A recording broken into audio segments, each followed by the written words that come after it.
when she brought the shaft and saved the lives. The other 40 Springfield wives, but all my grandpa's buddies ran away. The men folk found their women scary, cause they were so big and hairy. They thought a dynamite sealed them in. Gramps was known as Chaplin's Calhoun. He was in the local saloon, and came Billy Joe walking through the door.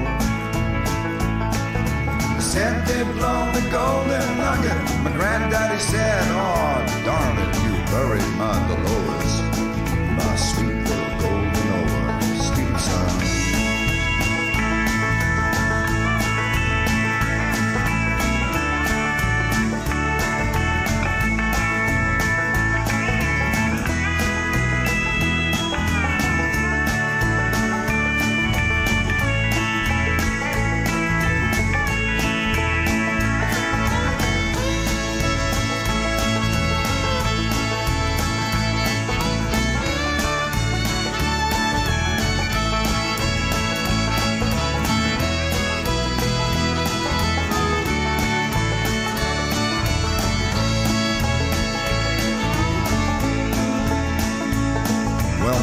Daddy jumped up from his table, finished his jug, and he got up to that mine just as lickety-darn split as he could.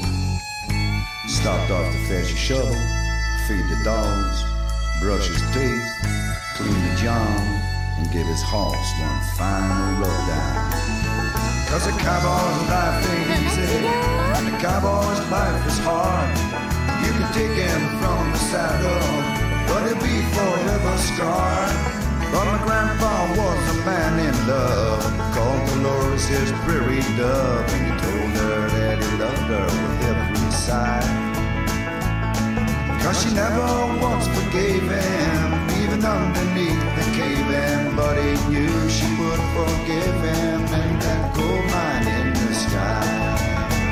Oh yeah, going all the way back there. That was the ballad of Chaplips Calhoun by the late Sideways Hank O'Malley and the Alabama Bottle Boys. And you know, that was so good, I reckon I'll play it again.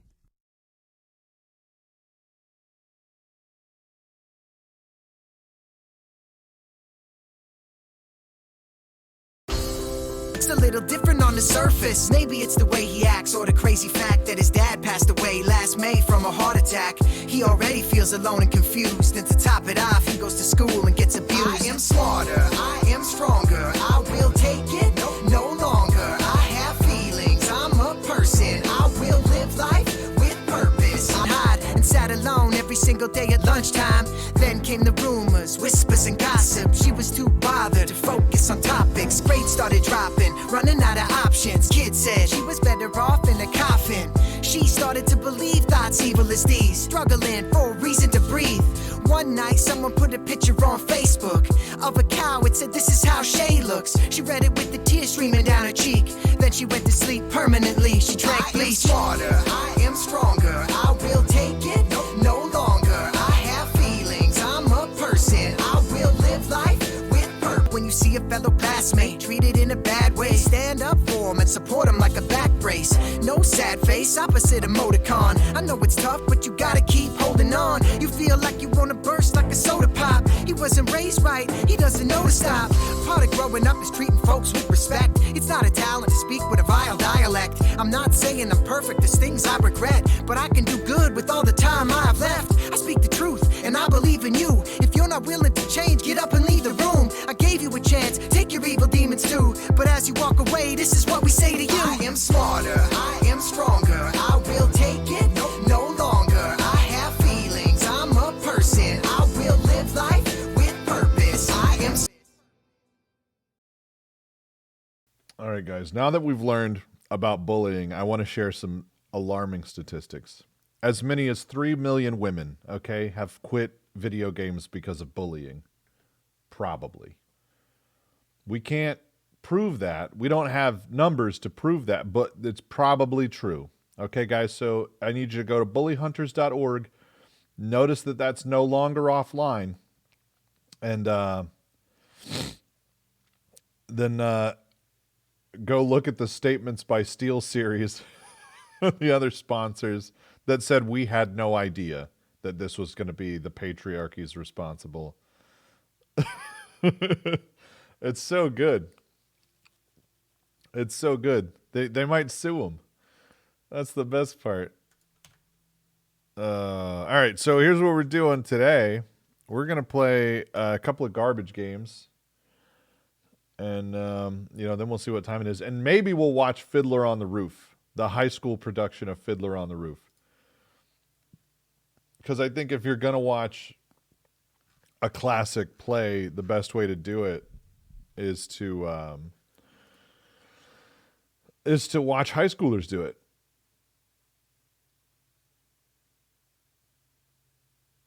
Adding of a disclaimer and removal of the nudity tag. Okay, so I think we're all right. We're going to play Her Lie I Tried to Believe. Ignore, if my webcam seems weird and blue and kind of stupid, I don't know why it is.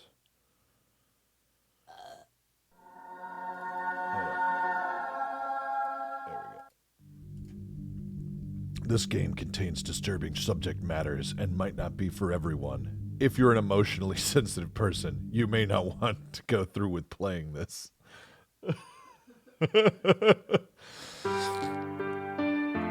Oh, man. All right, well, let's turn the music volume down. Let's turn that message speed up. Okay, I can resize the window. Let me, oops, shift tab.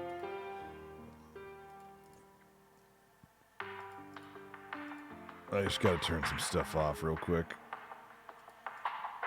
There we go. I don't actually need a frame rate counter for this game, I don't feel like. It should be a solid 24 frames a second. Okay, let's see if we can get this shape right.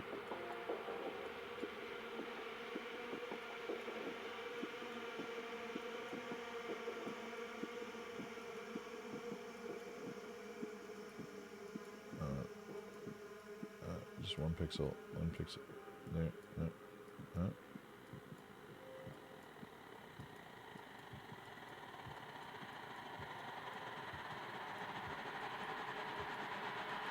Come on. We need to pull it. Let's pull it down here.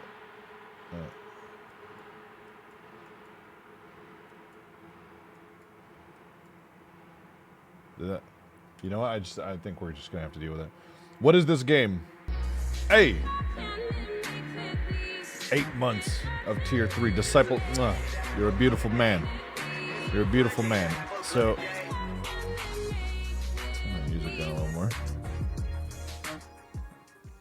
Welcome back for 8 months. You know, no 8-month message. You know, I'm sad. This game is Her Lie I Tried to Believe. I'm pretty sure this is trying to do the Doki Doki Literature Club thing. Minus talent or writing skill. So I'm excited. I'm excited about it.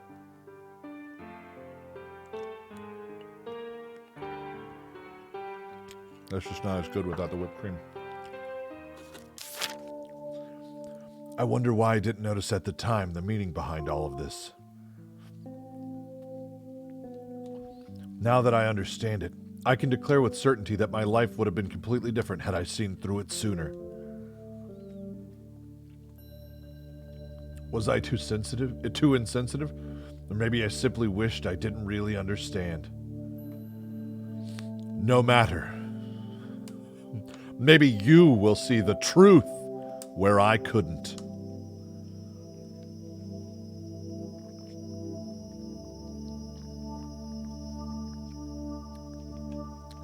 Was this Detroit? It all started in elementary school. Oh no, it's not going to be full screen text, is it?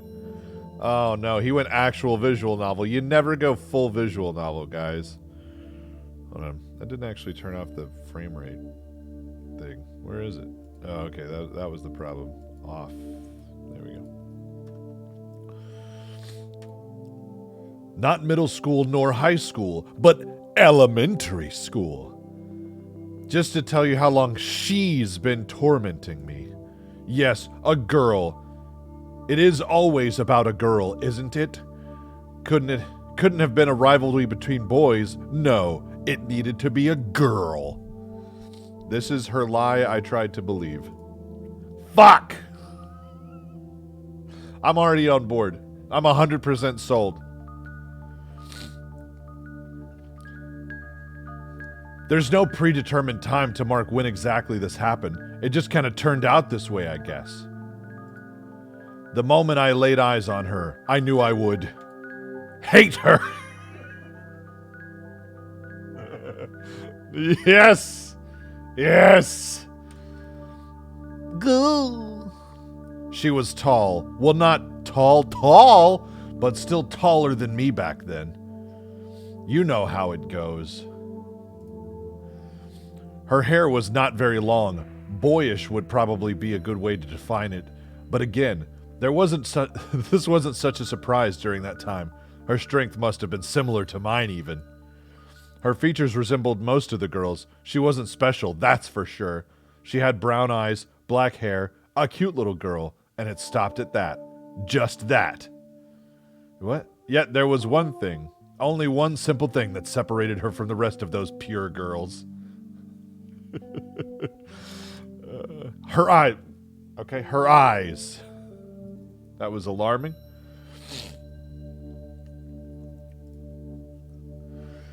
There was something, and I'm not talking about twinkles or anything of the sort. I'm talking about something darker. Something that doesn't belong to a kid. But she hid it, or at least she tried to. But it worked with most people, but not with me. I wonder if she saw the same thing in my eyes. Maybe that's why I felt so much contempt for her. Maybe that's why she answered that contempt with some unknown feelings of her own. I don't know how it happened. Did she provoke me first, or was I the one pushing this concept as the sole intent of our relationship? The fact that we were rivals.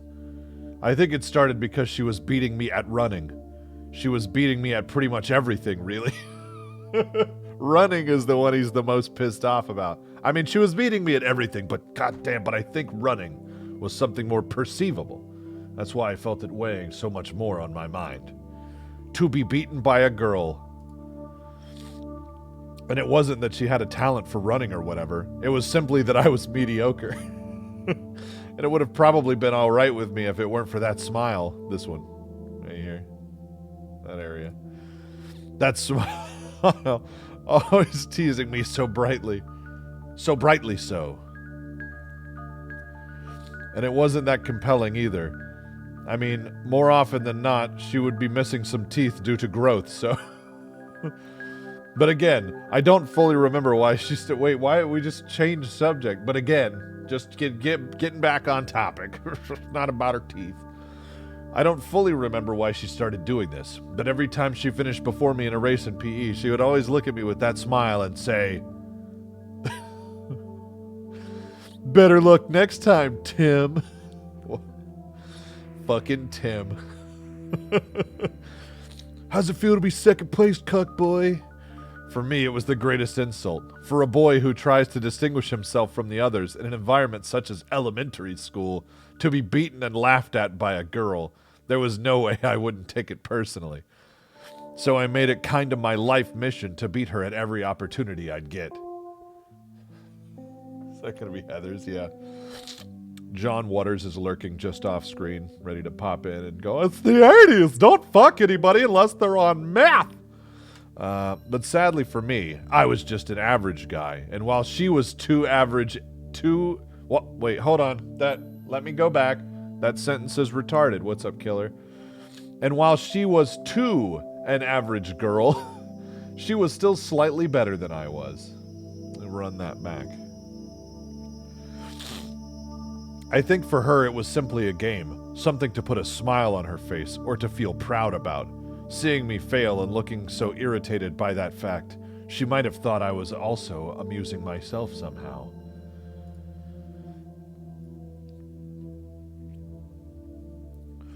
It was only when winter came that she understood the depth of my feelings. Cool, can we get...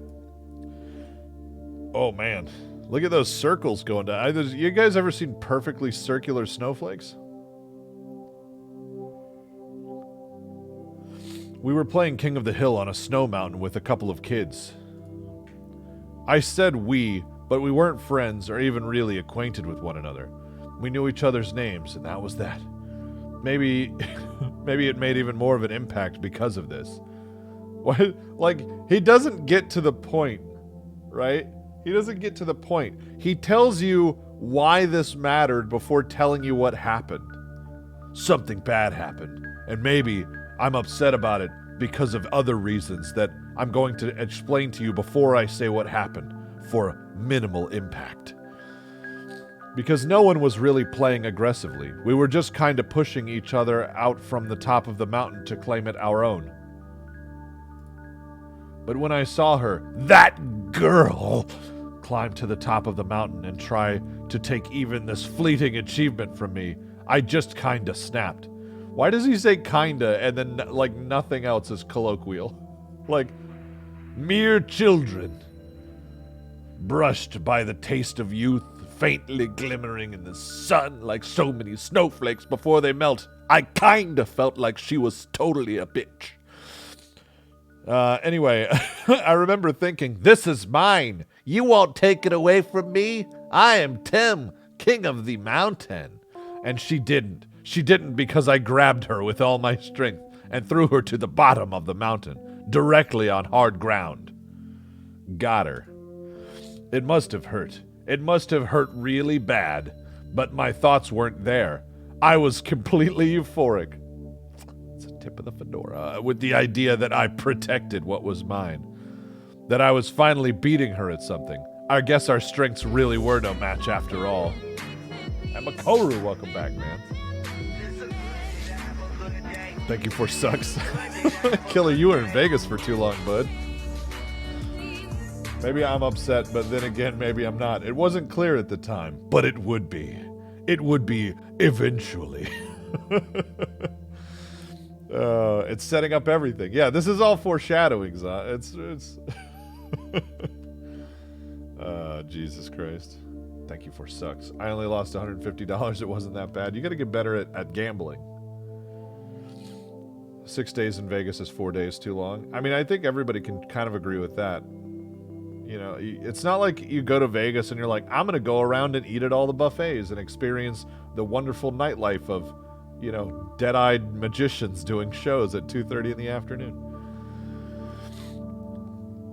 The kids were all regrouping themselves around her for some reason. I finally understood that I did something I shouldn't have. Their glares told me, their glares on me told me so. Yet I didn't feel bad. I mean, this girl has been tormenting me way more than this, and they didn't know. How could they know? You doing that Batman Rorschach impression? Look, you got it. That's what this kid is. He's an angry, you're in here with me. Like that. That's what you gotta. Had dinner with Andre. Eric Andre? That's nice.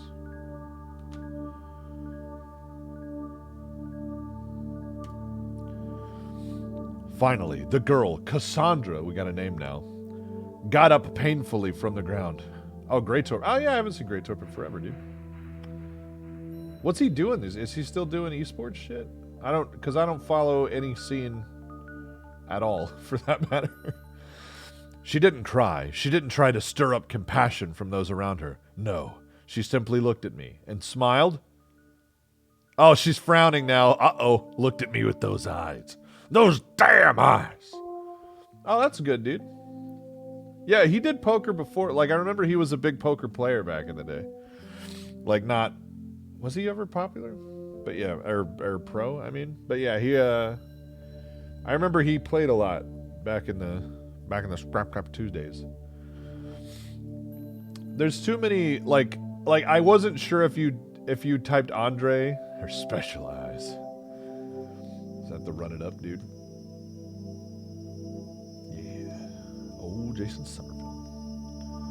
Oh, I Bet You is a great show, by the way. If you like poker and stupid prop bets, it's, fucking, what's his name? Phil Locke and,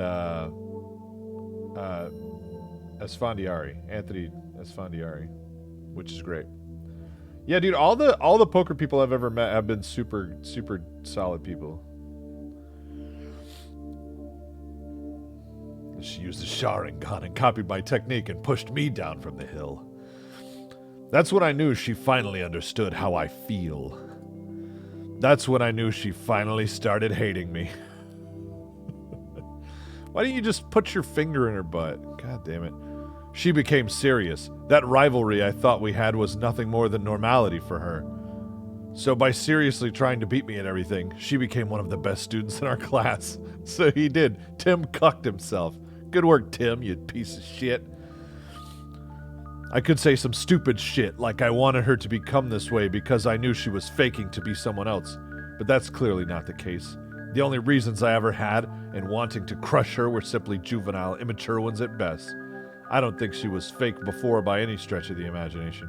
I just think she had that much potential. Sure, I also became better because of that fact, but she always had the last word in the end. This is taking forever. Isn't Helmuth like 6'4" or something?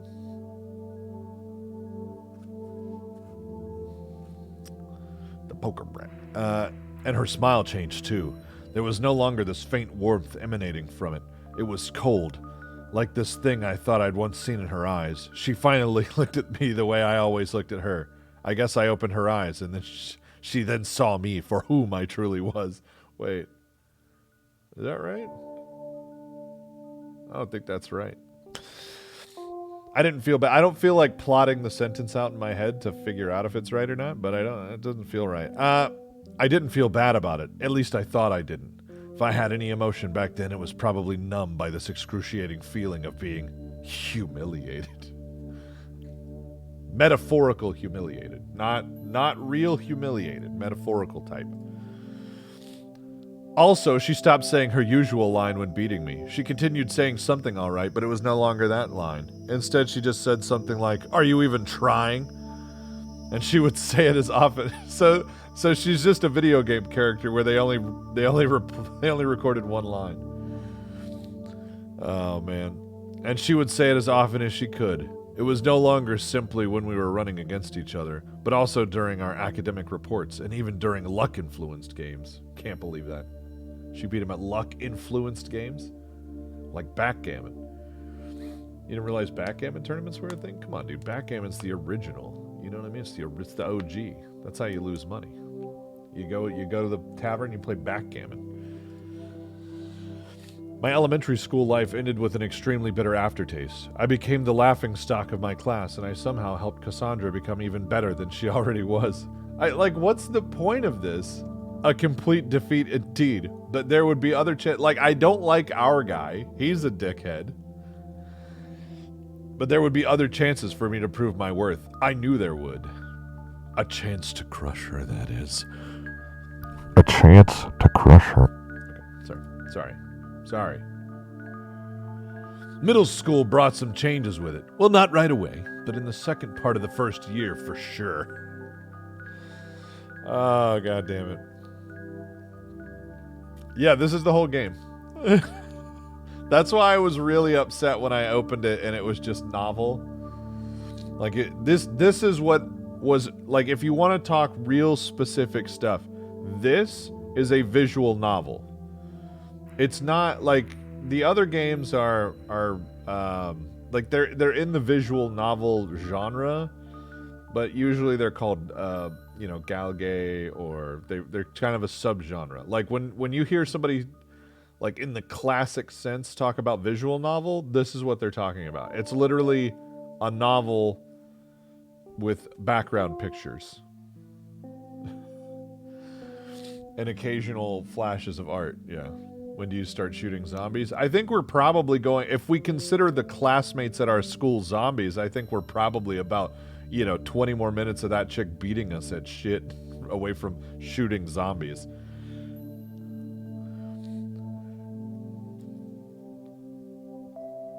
It's okay. David Hogg will take care of it after we shoot all the zombies. He realized she was a girl and he wanted to fuck her. Biggest change. I had to hide my boner each time she was talking to me. Also, once a month, I was better than her. Yeah. Or maybe she became smaller. I don't know. He doesn't know if he got taller or she shrunk. Can we stop for a minute? I became taller, or maybe she became smaller? I don't know. You don't know if you got taller or a human being reached puberty and shrunk. You don't know. Okay, fantastic.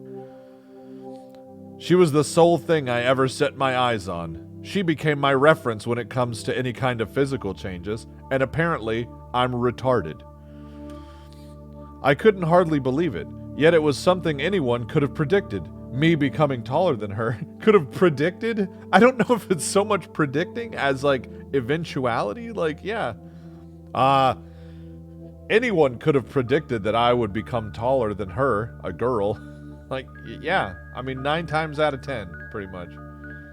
This guy's an alien. Yeah, this is the Mark Zuckerberg story. God damn. For some unknown reason, we still ended up in the same class. We had somehow chosen the same options, disgustingly enough. Our hatred towards each other was still very real, so it was like we only picked things up from where we left them during elementary school. Is this his middle school, her? Her hair was now longer. I mean, like,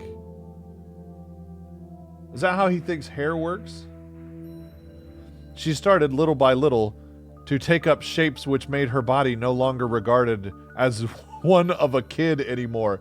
What a fucking exhausting way to say she grew tits. She started, little by little, to take up shapes which made her body no longer be regarded as one of a kid anymore. Are you fucking trying to get out of a jail sentence? What the fuck is your... Like, who writes that? God damn.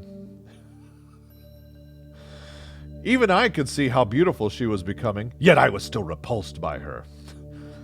I jerked off angrily. He's hate jerking it to pictures of her in his fucking bathroom at home and shit.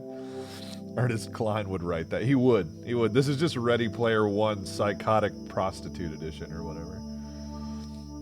I'm not sure if she drove me to that or if I wanted to sell my shitty monologue as a game. Also, hair grows slowly. Some Bill Clinton lawyer speak. Look, now I'm okay. Now she wasn't let me say it like this. She started, okay, Judge, Your Honor, little by little to take up shapes, okay, that made her body no longer be regarded as one of a kid anymore, Your Honor. So I just am, that's all I'm saying.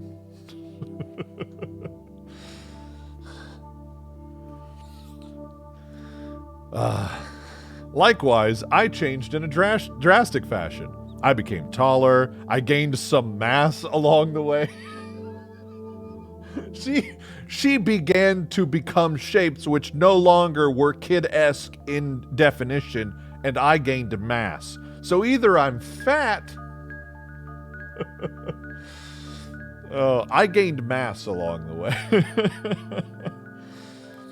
Again, I was very much an average guy, but I still tried the best I could to keep my body in shape in order to eventually win against her. So I have a question. What if this guy is just a teacher? Like, what if that's the twist? Like, the whole time, he was a teacher. So, like, he used to work at an elementary school until he shoved a girl off of a snow pile and then stood on top of it like doing a fucking victory dance. He managed to get hired at the middle school that she works at, and now he's like fat and middle-aged, but he's kind of turned on by her because she's got titties now. That's the twist. He was a teacher the whole time. And he just spends the entire class staring angrily at this chick and talking through gritted teeth, and she's like, will you please let me just do my homework? Yeah. And that paid off. Or maybe it was just the direct result of those apparent changes. What is... Like, I remember the previous paragraph. What the fuck? But in any case, I finally started to have the upper hand on her, at least during PE and other physical competitions. I was no longer chasing her. Now... Oh, no, I'm sorry. She was now chasing me. Yeah, this is just GTO.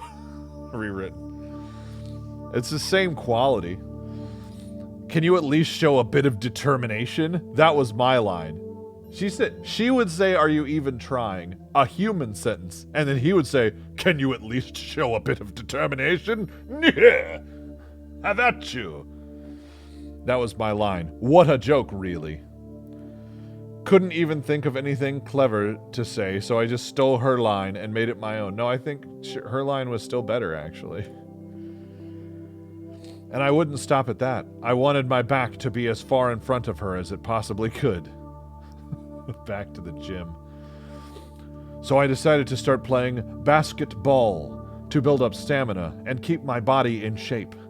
In no time, I became somewhat popular. And I don't think I was any good, really. My whole team was just that bad, that's all. And anyway, popularity didn't interest me. My eyes were still locked on her all this time. Sure, I played the card of the cool kid, faking to enjoy. Let me start it over. Sure, I played the card of the cool kid, faking to everyone. God damn it, why can't I read this line? Faking to enjoy everyone's eyes on. Fuck. But it was just another way to get back at her. Cassandra, just her name makes me shudder. She was popular in elementary school, but now she was kinda distant and solitary. Why does he just use kinda all the time? Then look at me and acknowledge my existence. It was how I thought. But every time I looked her way, she never looked at mine. T.S. Eliot? Yeah, I think this is a T.S. Eliot. Yeah. That's the Eliot that wrote this. It was how I... Oh, okay, I'm sorry. I read that sentence already. I came to realize that she had lost all interest in our rivalry. It was only natural. I mean, she no longer had any chance when it comes to physical performances. Haha, you can't even beat me at physical performances? You are stupid. Haha, I am better at you, girl. Haha. So I decided it was time to change gears. If I wanted to take everything away from her, I needed to build up not only my body, but my mind, too. I think, could this guy kill himself? That'd be awesome. That bitch is ignoring me like that. I'll show you just how much you made me suffer. This is free, by the way. I just want you to know. You guys can play this too. It took me a long time to better my academic results.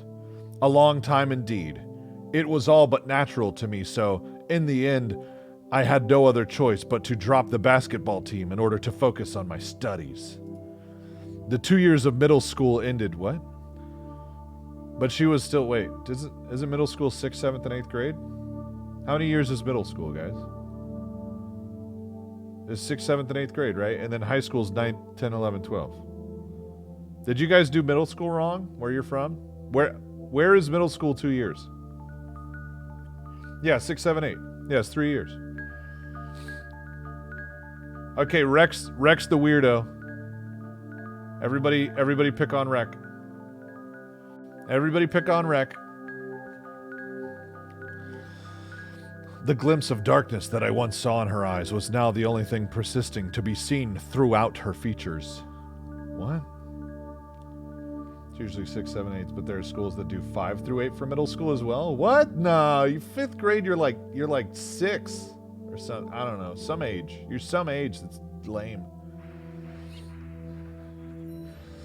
This really is Ernest Klein. He spent 3 pages telling you about something that just tells you, the basketball thing, I don't do that anymore. Basketball's dumb now. Kip, you ain't wrong, dude. Here is lockers. What is that? Is that the Quake logo? Why are kids drawing the Quake logo on the lockers? Also, is this marked in period blood so they know not to... What? High school finally came. But luck was not on my side this time around. We no longer had any class in common. You don't even... Sorry. It's not... I'm not supposed to read it like that. Boom. Burned him. Hey, thanks for that tier 3 sub.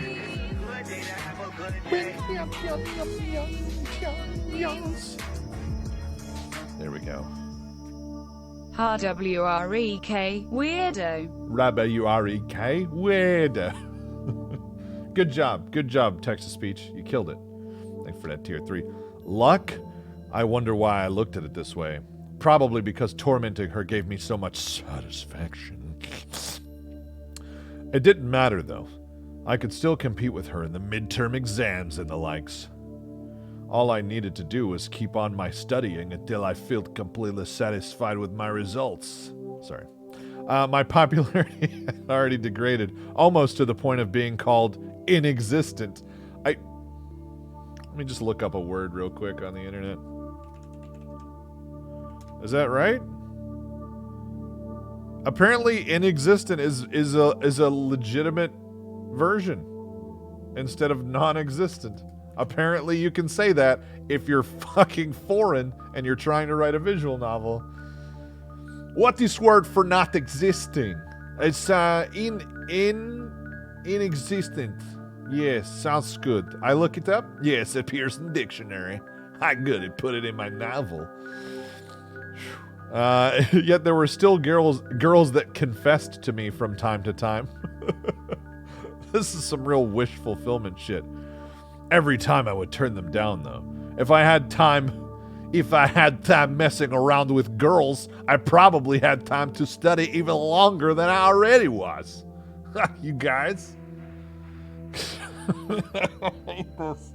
I hate it.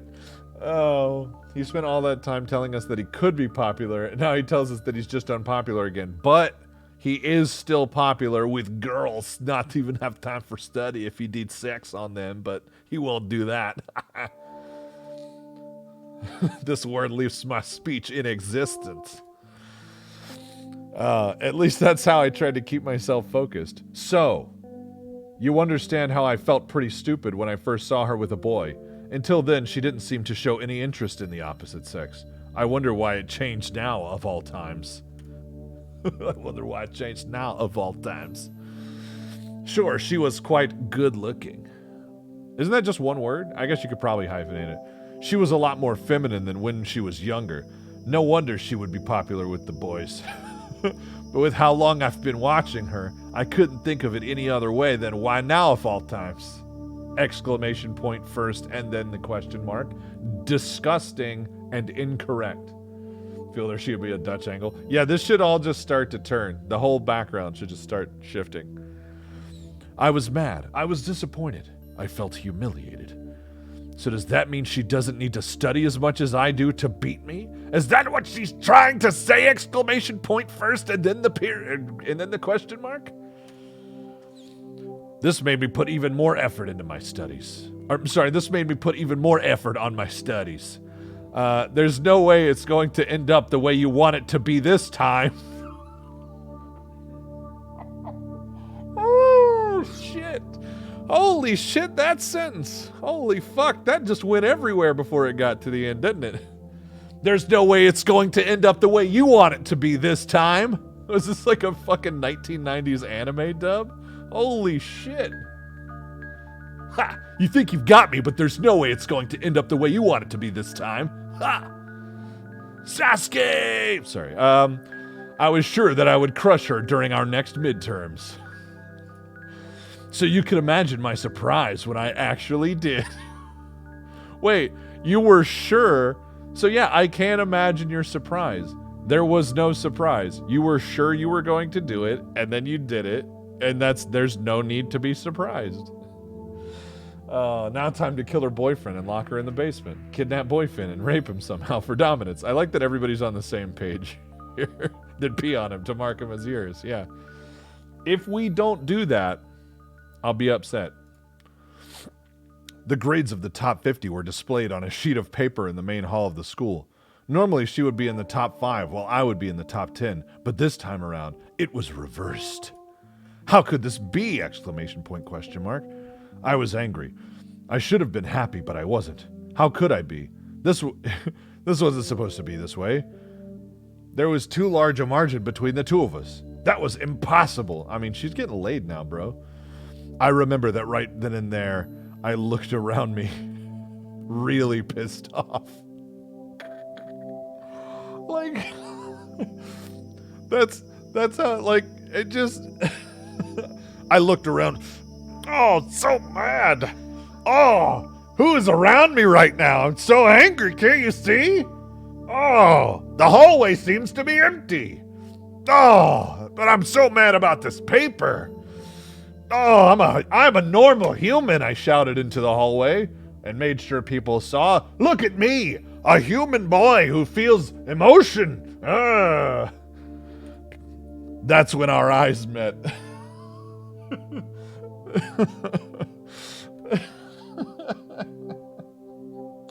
I don't know what this game is. I'm sorry, this visual novel. I don't know what is... for the first time in at least a year and a half, our eyes met with each other. And while mine were extremely cold, hers were as passionate as ever. I thought hers were... It's fine. As if she never changed during all those years. She even smiled at me. Disgustingly so. So her gimmick now is he gives a shit about the competition, but she doesn't. Got him. I walked in her direction, unable to keep my cool. I usually walk when I'm real pissed off. Whoa! It's dialogue all of a sudden. Oh man. What's wrong with you? I blurt out as if there was intimacy in our relationship when in reality it was the first time I spoke to her since middle school. Whoa, okay. I mean, oh, excuse me? Like she doesn't, she's like, who are you? Wait, how do I hide this? How do I hide the box? I want to hide the box. She said to me, trying to look clueless for the reason for my forceful approach. This guy just has fucking Asperger's. He has imagined that she's been competing with him this entire time.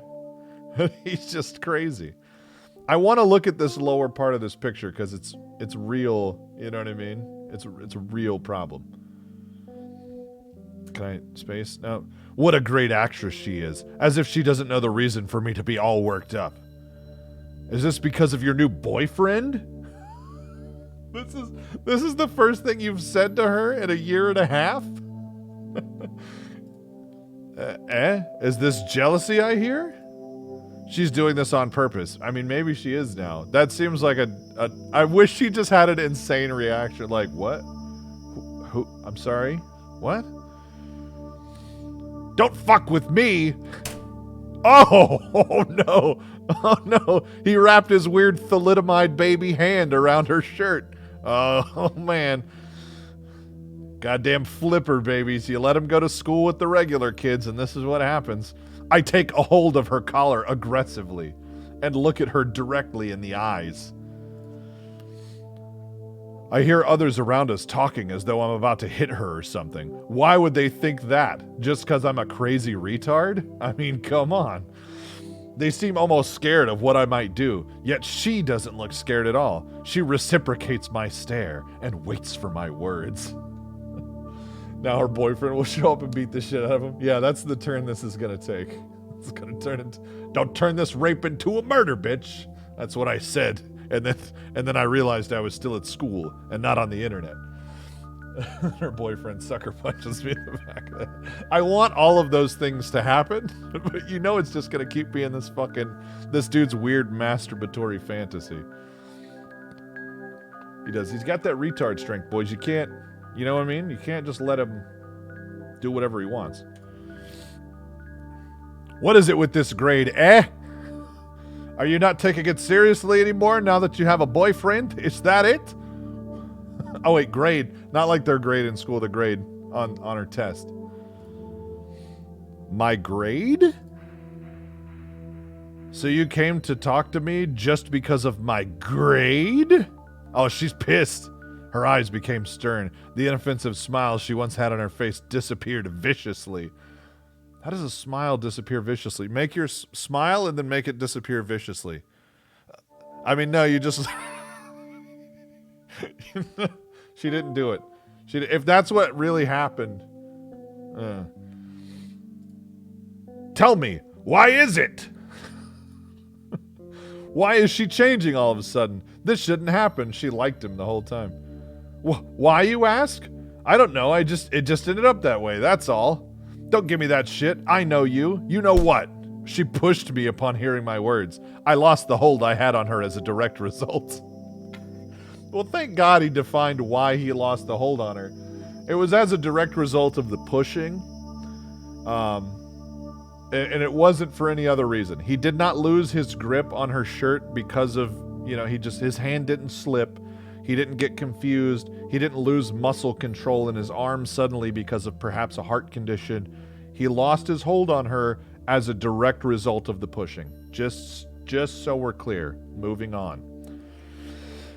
You know nothing, Tim. You... Whatever. You better get your act together next time or else what, man? Uh-oh, it's the boyfriend. A guy closed in on us and put his hand on my shoulder in a warning kind of fashion. Will you stop back there? People are going to be distracted by your laughing, all right? Is this guy troubling you, Cass? Wait, no, she didn't need her boyfriend. She beat the shit out. Yeah, she already won the fight. ...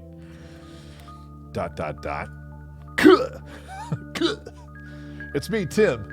Anytime somebody touches me on the shoulder, I go, "Kuh! Oh, it's abusing me. Teacher, please." What's up, Nason? I shook his hand off of me and walked away without looking back. I'll show you next time who's the best between the both of us. You better prepare yourself. I think she said something back to me, but I didn't hear it. I was too extremely frustrated by her attitude to hear or see anything around me. I walked straight into the lockers. It was very embarrassing, I would assume, but I couldn't see or hear anything. People probably looked at me the wrong way, but it didn't matter to me. As if everything I've been doing has no value. As if I was ever the only one seeing ourselves as rivals. Damn it. Are those sub-badges of milk? Yes. Yes, they will eventually encompass the globe. But this should be okay now. By confronting her like that, I gave her a little push.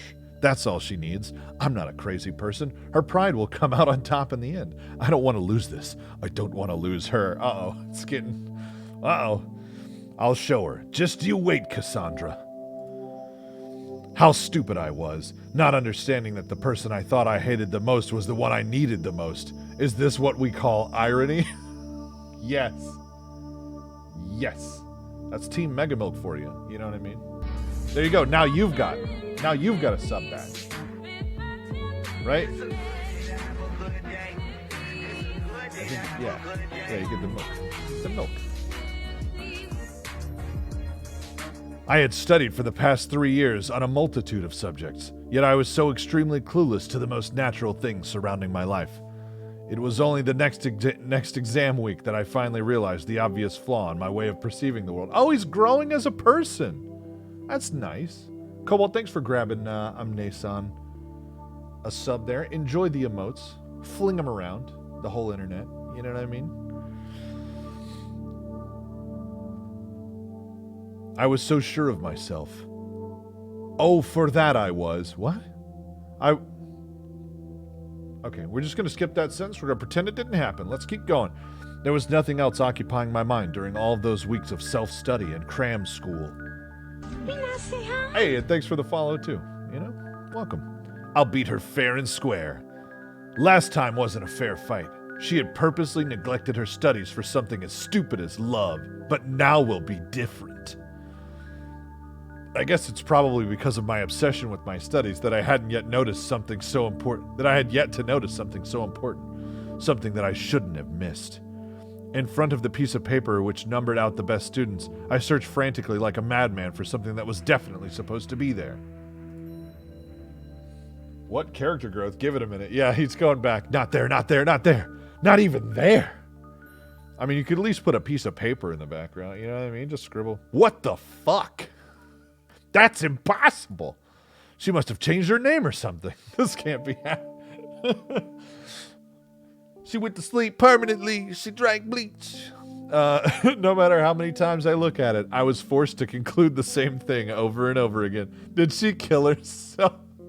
They announced Maple Story 2, boys. New main game. Boy, we got a new main game for the stream, boys. That's done. That's done. That's locked up. She wasn't here. She was not in the top 50. I thought that maybe, ridiculously enough, she had skipped a year somehow, even though we're in the middle of the semester. But she wasn't in the top of third years either. How could that be?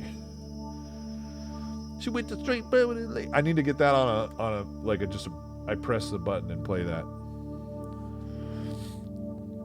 Somebody find me a clip of she went to sleep permanently. She drank bleach so I can just play that.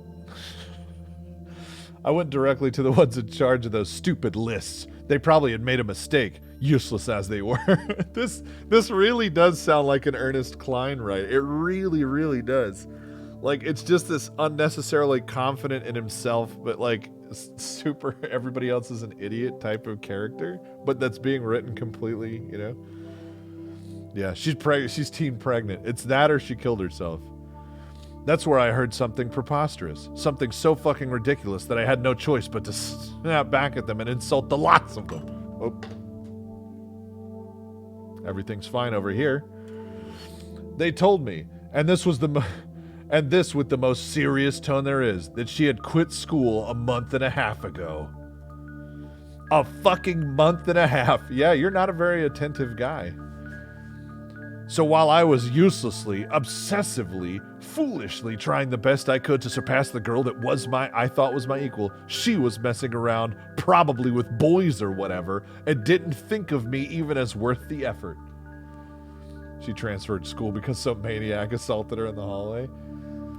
No, you're not thinking self-centered enough. That's what a normal story would have her do, all right? And then this guy would have to learn something. Really, she dropped out of school because she loved him and she was trying to make him jealous to notice her because she's socially awkward too. And they're both going to be serial killers together or something. She probably thought she could already have everything in life since she was so fucking good, and she left me here like a fool lingering with this fucking feeling inside. Why is he suddenly writing fucking so much inside of my throat that just doesn't want to disappear? So yeah, this is like this whole thing, like I guarantee that like the entire, like, oh, I wanted to write something about people who don't understand each other. You know, she liked him the whole time, but he thought it was a rivalry and he never tried to understand literature. I didn't want to hear it. I didn't want to believe it, but it was the truth nonetheless. I was just too fucking blind to see it coming. That was all. He is literally, here's what I imagine. I imagine him laying on the ground in the principal's office or whatever, in the main office where they make the list, cupping his ears, laying on the floor in the fetal position, going, just over and over and over. That's all he's doing. All day. That's all he does. That's all he's doing. He's just laying in the principal's office screeching. Fuck! Sorry, that capped out. I'm sorry. Here, let me turn this down. Let me put my filter. Let's get a compressor. Let's see, ratio 1:1.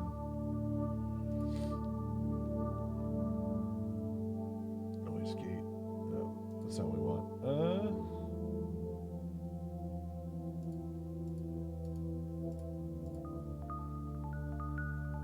I gotta grab a hard stop on that. That's fine. Turn it down a little bit. Okay. That bitch, she won even when I was sure of winning. This hopeless feeling I was so eager to give her was now stuck within me, unable to get rid of it. The story's great, guys. I don't know what you're talking about.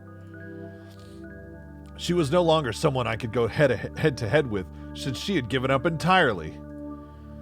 I asked for the reason for her departure, but they told me it was a personal matter. Probably something to do with her family or whatever. But I knew it wasn't. Fucking bullshit. It was probably her way to get back at me, knowing that I was finally going to beat her. She ended up quitting just to make sure it never happens. But then I had a revelation. What if I decided to wait for her another year? Yeah, that would be a great idea. I just need to purposely fail and then... But then I realized I just topped number 2 in my class last academic results, and I was pretty much sure of passing. Damn, she got me. I can't even fail. And what's this weird logic? Why is this the protagonist? The fuck is actually significant to the story. Expresses his desire. Yeah, it's a metaphor. Oh, that's smart, man. That makes sense. That makes a lot of sense.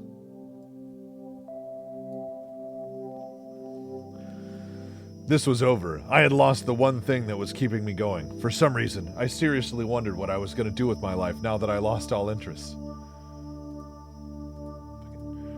But eventually, it didn't matter all that much. Since I had done this for a good part of my youth, I couldn't easily stop. So I just continued studying the best I could, with emptiness as my sole source of motivation. Well, I'm dead inside, might as well study. I think that's how most of the people I know in high school dealt with it. If he doesn't kill himself at the end, I'll be disappointed. And then he'll be a ghost watching his funeral, and she'll show up and go, I loved you, that's why. And he'll be like, how could I have been so dumb? Hoist by my own petard. High school came to an end extremely quickly. The last day of school, I looked around me and saw a lot of students happily chatting together, probably feeling proud of themselves. Some had boyfriends and girlfriends at their side, their arms around them, as though the world no longer had any secret to them. What the fuck is he talking about? I was the best of my class, one of the best in the whole school, and yet I knew nothing. I felt hollow. I was already going to the top university. I could see my future without anyone telling me. Yet I had lost something by becoming who I am. I know this. Since I'm not one of them, I'm not a goddamn normie. Hoisted by his own retard, yeah. There you go. I don't know what that is. The end. Chapter 2. Oh, no. I don't want to do it anymore. 2 years. I was in middle of university. It took 2 years to see her again. By that time, my majoring was very well underway, as I was starting to be used to my university lifestyle. I was living on my own inside a gloomy one-room apartment for less than a year. I had zero passions and only knew how to do one thing correctly, which is, of course, studying. Also, I was awesome at basketball before.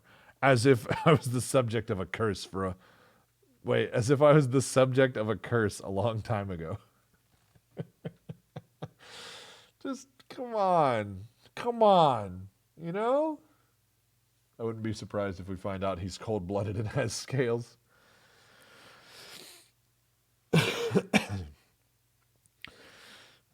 That's all right, man. I didn't know why I was so into it. Yeah, I'll probably have a lot of doors opened up to me in the future, but what if I don't want to enter any of them?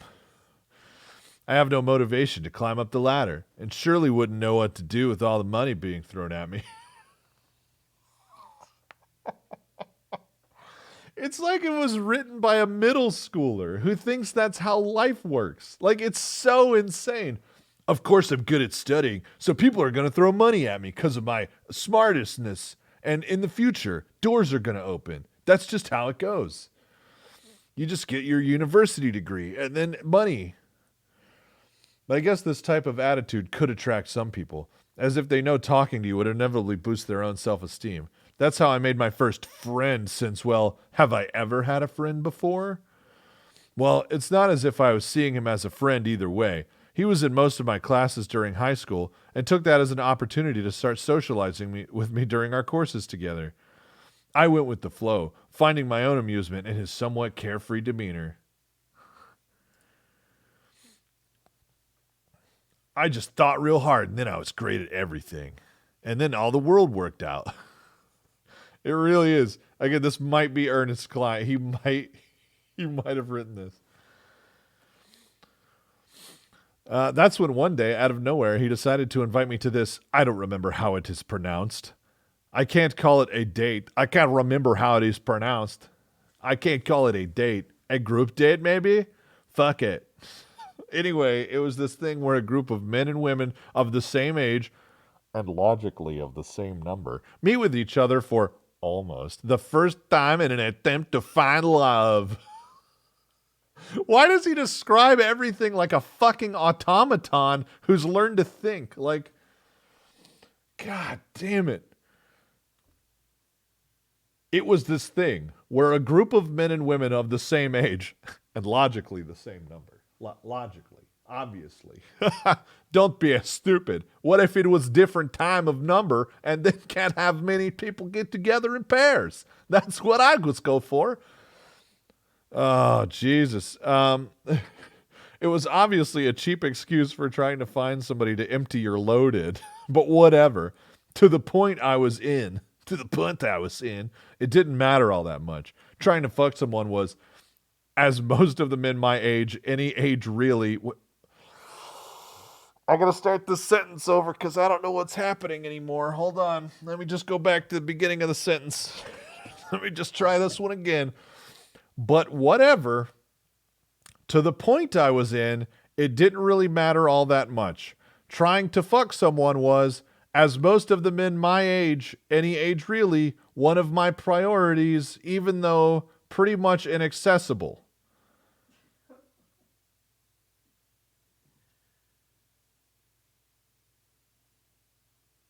What? Let's read the sentence again.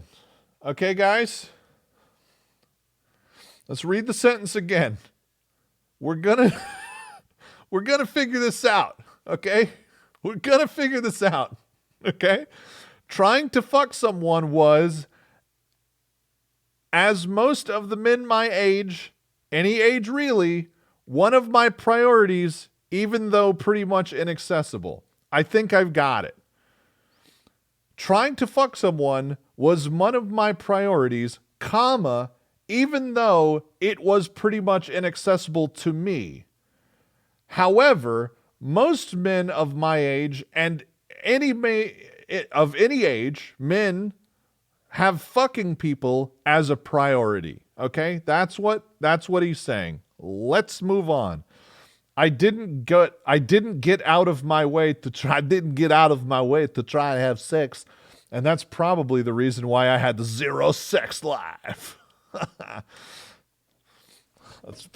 That's probably the reason why I had zero sex dash life. So I accepted. He was kinda odd though. Does he not know that kinda? I mean, it's okay, but technically it's kind of. For any men of any age, really, fucking girls was pretty much inaccessible. Yeah, that's, you know what though? It's not untrue. Most men of any age, fucking is usually inaccessible. You know what I mean? It's not an accurate statement. He was kind of odd though. He said to me, "You won't regret it, Tim. I even have surprise waiting for you." And he would laugh like an imbecile. He was an imbecile. And I only realized what he meant by that when I entered the bar we were meeting at. Dun dun dun. You bitch. I ran to her and grabbed her by the shirt again. Because I'm an insane person. There were 7 waiting. 8 with me. 4 boys and 4 girls. What the fuck are these people? There's like this. Look at these outlines. Look at these people's outlines. Hold on, I gotta move my... Look at her. Look at that beauty. Fat or with a big chin and a weird hairstyle. Oh, 2 of the girls were completely unattractive. I knew those weren't the ones for me.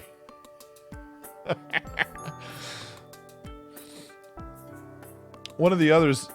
The other one was already almost in bed with that big-mouthed guy. What big-mouthed guy? We did not establish that there's a big-mouthed guy here. Oh, my God. So those 3 were unfuckable. That was my first thought upon entering the bar.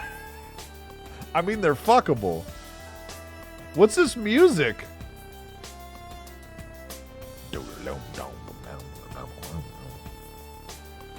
So much beauty in this world. The second thought wasn't as different as the first one, but was still very surprising indeed. It was her. Oh, look how low down her clavicle is. What's keeping all this up? Like what? What bone structure is keeping the top half of her chest up? No, she's gonna flop. Like if she leans forward, does the whole thing just flop over? You know what I mean? Oh, there have not been any sexy CGs. No, not at all. You go to Twitch jail for calling fat bitches unfuckable? Nah, dude. Nah, that's acceptable. It's okay. It's art. This is art. She was there, drinking a beer casually, talking with that other guy. Sports-like type. You know, the sports-like type. Another one unfuckable, but of course, not for the same reason. I should just get out of here. This is so pitiful, it's not even funny. That's when Mike, my friend, noticed my arrival and forcefully introduced me to the group. Who the fuck was Mike talking to? Mike's the only other guy here. Was Mike talking to the one that's shaped like a fucking fire hydrant, or was he talking to the one with the chin that you could use as a shovel? Like, who was Mike trying to fuck? You know what I mean? I'm sports-like type. Wait, is this a different outline? Oh, this is the guy I was talking about. Hey, Tim, come, don't be shy. We were waiting for you. I almost clicked my tongue out loud, but thought otherwise. You guys. Maybe that big chin one could be fuckable with a couple of beers. This dude's a nerd who lives alone, probably with a bunch of pictures of that chick cut up and stuck to the wall with the word hate written on it, and the eyes burn out with cigarettes. And he's like, maybe I could fuck the chin one, I guess. I want to see our guy. I want him to be like fat, acne covered and shit. That neck length and head size are way too wrong. Disagree, Cam. That's what makes a woman sexy, all right? I sat next to my friend. I tried not to look too much on the right-hand side of the table because the symmetry irritated me somehow. So he's got OCD now, too? Too much symmetry. I don't want to look. It's too symmetrical. Tim, what the fuck's your problem, bud? He said my name out loud and said everyone else's name right after. I wasn't listening because I'm a fucking Spurgler Lord autist. Yeah, the spectrum is on the moon, boys. I don't remember any of them, and seriously don't want to use even the most useless part of my brain to store one of them. I still politely greeted everyone until it came to that name. And I could introduce you to Cassandra, but I guess I don't have to, right? He. That's an adult-ass man. Yeah, this is Ernest Klein. Yeah, that's our guy. That's our boy. Can we get a hashtag our retard in the chat? I looked at him annoyed. Maybe a not pretending Pepe hands. He's clearly happy to introduce her to me, as though me meeting her again would make me happy, like it's a gift or something. Why the fuck does he even know the fact that we already knew each other? You went to high school together, you fucking spurg, and then you grabbed her in the hallway like a psychopath. Like, what's he talking about? The guy has her pictures on the wall and jerks off over them. Yeah. He's posting in those threads on GIF, man. You know he is. I said, yeah. My hand scratching my hair, a bit flustered. Likewise, she didn't look my way all that much and only said hi with a voice that could be misunderstood as a whisper, but I knew what it was. It was her insulting me with her sick bitch mouth and her stupid, weirdly low collarbone. It's so far down. How's she holding it up? I'm grateful for that, even if I harbored hate for her in the most part of my life, and probably still. The fact that she understood my reluctance to face her was what saved the little composure I had left. Otherwise, I would have stood up and screamed at her, "You bitch! You quit school just to fuck with me? You fucking whore! I'll fucking kill you, you stupid bitch! You ruined my life! I'm only gonna be a billionaire with tons of jobs and doors open and money and a degree, you bitch!" And then I sat back down because I don't understand that that's a socially inappropriate thing to do. Oh, man. All right, hold on.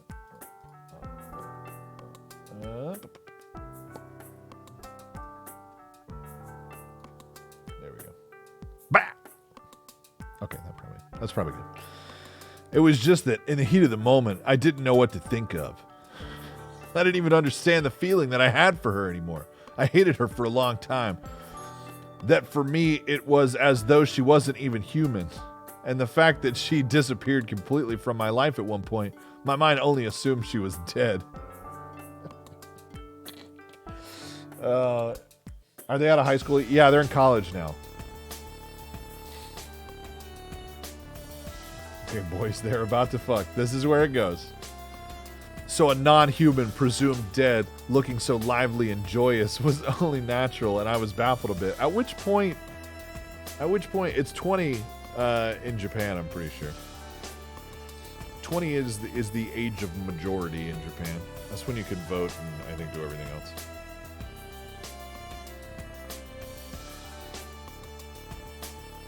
Yeah, that's a good reason. It might be 18, though. I'm not 100% sure. She was sexy. No longer cute or beautiful, but sexy.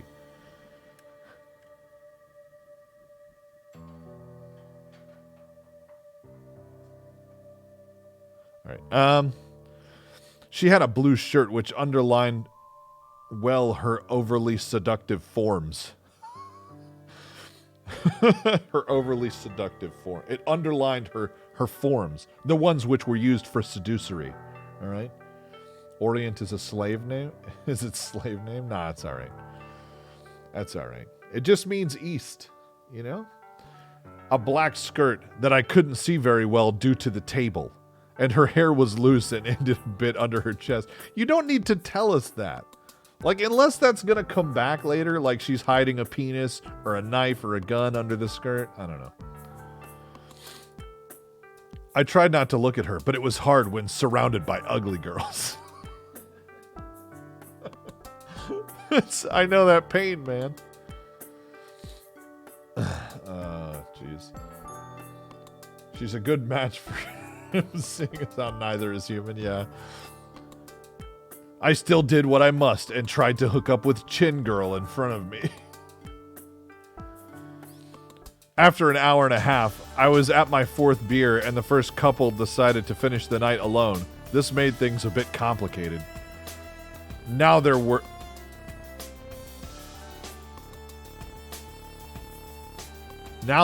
me.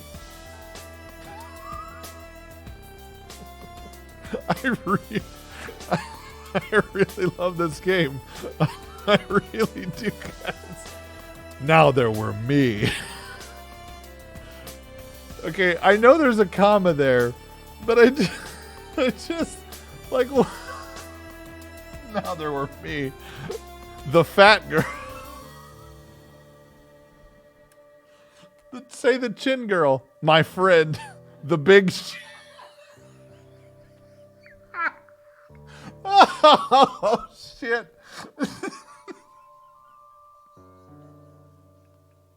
God damn it.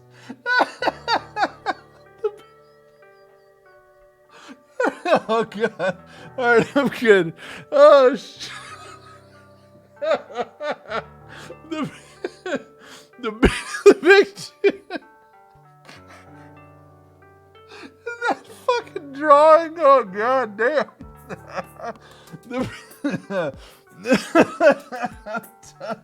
I can't do it.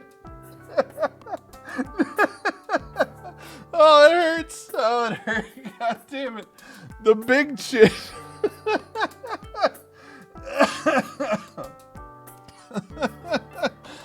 God damn it. God damn it. I'm sorry. Oh, fuck. The big chin, the sports dude, and cats. You fucking autistic. God damn it. Oh, shit. Oh, fuck. Hold on. I got it. Oh, fuck. Oh. Oh, God. Yeah, dude. Oh, fuck. Oh, shit. I'm good. I'm good. Holy shit. Oh, the other girl that I once knew. Oh, it hurt, dude. My sides hurt, dude. Holy shit.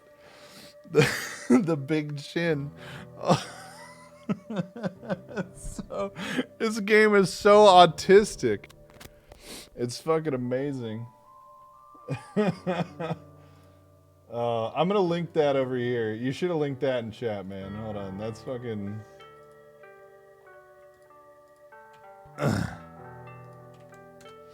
Oh, that's fucking perfect.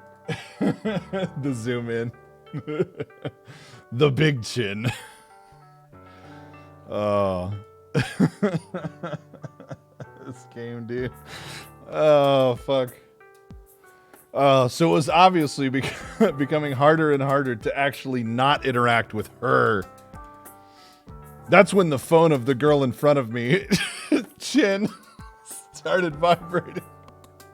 And it puts the picture up and the highlight.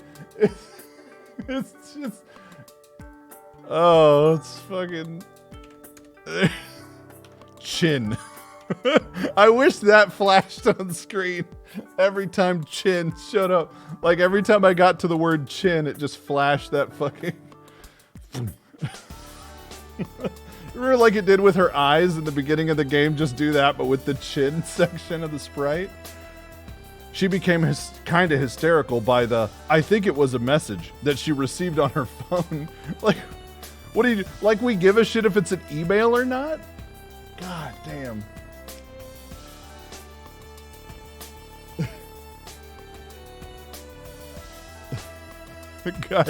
Guys, okay. Guys, I managed to find an uncensored version of the Chin Girl. Hold on.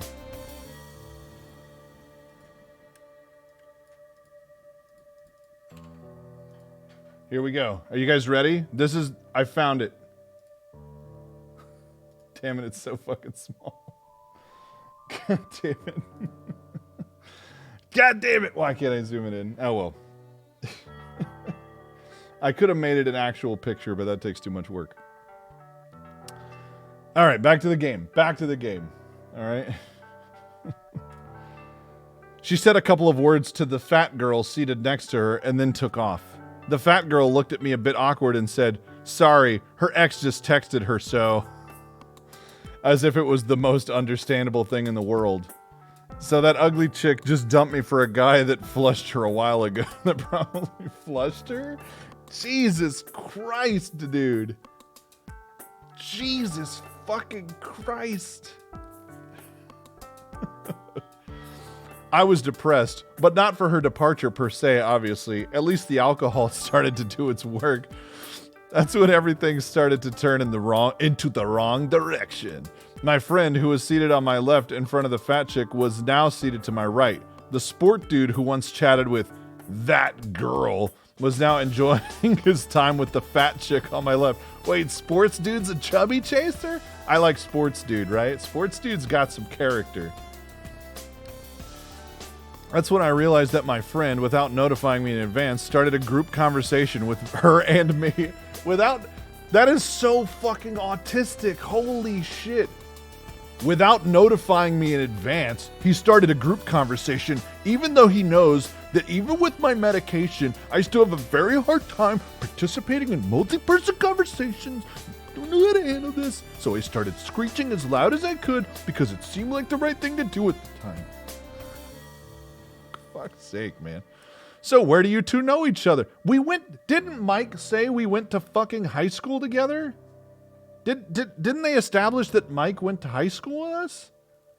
He started hanging out with me in high school when we had the same classes, and now he invited me to a mixer.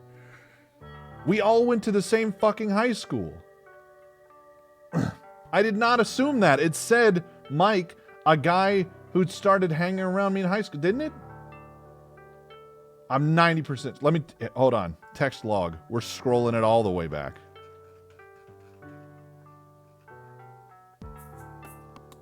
Okay, here we go. We'll double check it. Okay, here we go. He was in most of my classes during high school. Fuck you, Rec. Get out of my house, all right? The fuck out of my house, Rec. Yeah, so where do you two know each other? So from where do you two know each other? It's just me, Mike, American man Mike. I'm here at the American bar asking you two where you know from each other. I was staring at the table, or maybe at the beer in my hand. Okay, can we just stop and talk about writing for a minute? If your narrator doesn't know where the fuck he was staring, you know what I mean? You know? I think she answered him something while giggling, but I don't remember all that much. She seemed to be drinking quite heavily. That long? Man, I bet you're glad to be able to meet each other like this. Maybe it's faith. Who knows? You know, sometimes when two people get come back together, it's just like faith. You know what I say? Just faith, man. Well, this need be third wheel. I should probably get up and go have drink myself at bar. He was irritating me. It was so obvious that he was the one who pulled this off. Perhaps they were in mesh with each other to humiliate me or something. I did have... we come together by faith. They were in mesh. Cahoots is the word he wanted to use there. Cahoots. That's when I uttered something I probably shouldn't have. I don't know why I thought it would be a great idea. Tell me. I looked at him with a bit of defiance. How do you know that she and I knew each other anyway? We went to high school together. Did he forget? Like, okay, so first of all, I don't think he knows that he wrote that they went to high school together. Like, I don't know that the author of this piece wrote that and that his character's supposed to know that they went to high school together and that you grabbed her in a hallway. Like, they made obvious thought together to get me here.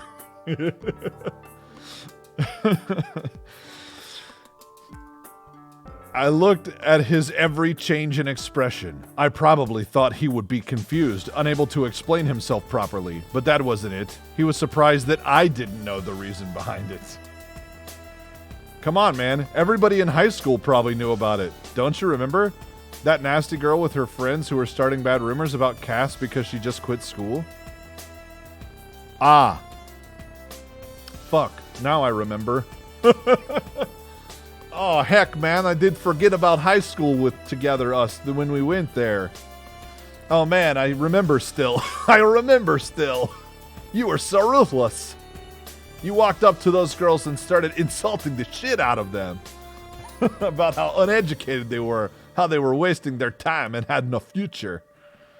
And then you started numbering every achievement Cass ever accomplished, to the prize she won during some piano competition, to the national rank she topped with her academic results. You have to read it like that. That's how it was written. God damn it. And you know, I'm not one to hit a girl or anything, but this one was asking for it. She didn't try to listen one bit. She was hysterical. You had to do something. I mean, she was just standing in the hallway. What was she thinking? What a bitch. She was continuously cutting you off about some bullshit she heard somewhere down the street. I heard down the street that Cass was a total prostitute. That's not a saying. Down the street is not a slang saying. Like, that's not... Hey, where'd you hear all this bad stuff about Cass? Oh, you know, down the street. What? What the fuck? All right. This was when I was still very much on edge from losing what I thought was my only drive in this world. Some bitches were bad-mouthing her about something along the line of prostitution or some stupid shit like that. Oh. On the corner with her other whore friends, yeah.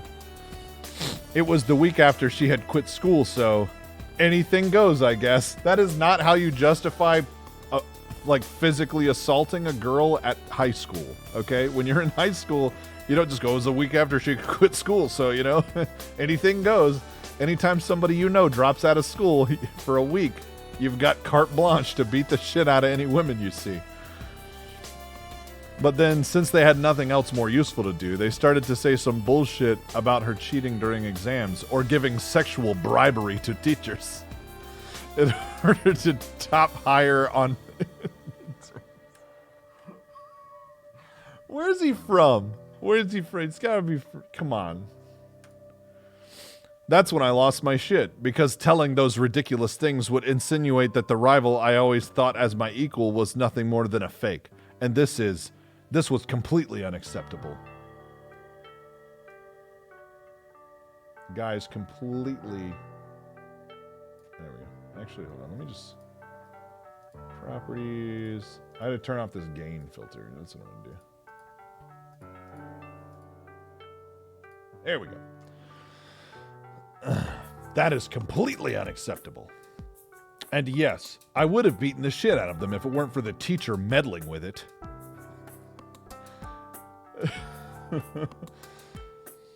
And then I killed all but one of them, but it was okay. I had a get out of jail free card to get away from my problems because I was depressed that she left, right? What's up, Jungle? She being my love interest. Did the music get sentimental? It did. It's playing sentimental music now, or like... Hey, Tim, do you remember what you shouted at her to make her shut up? ... Enough. Even if she prostitutes herself or even cheats during the midterms, doesn't change the fact that she's way better than the lots of you. At least she achieved everything she ever set herself out to do. Got him. I just returned from the dystopic wasteland that is the Northeast. Yeah, you should never go there. It's terrible.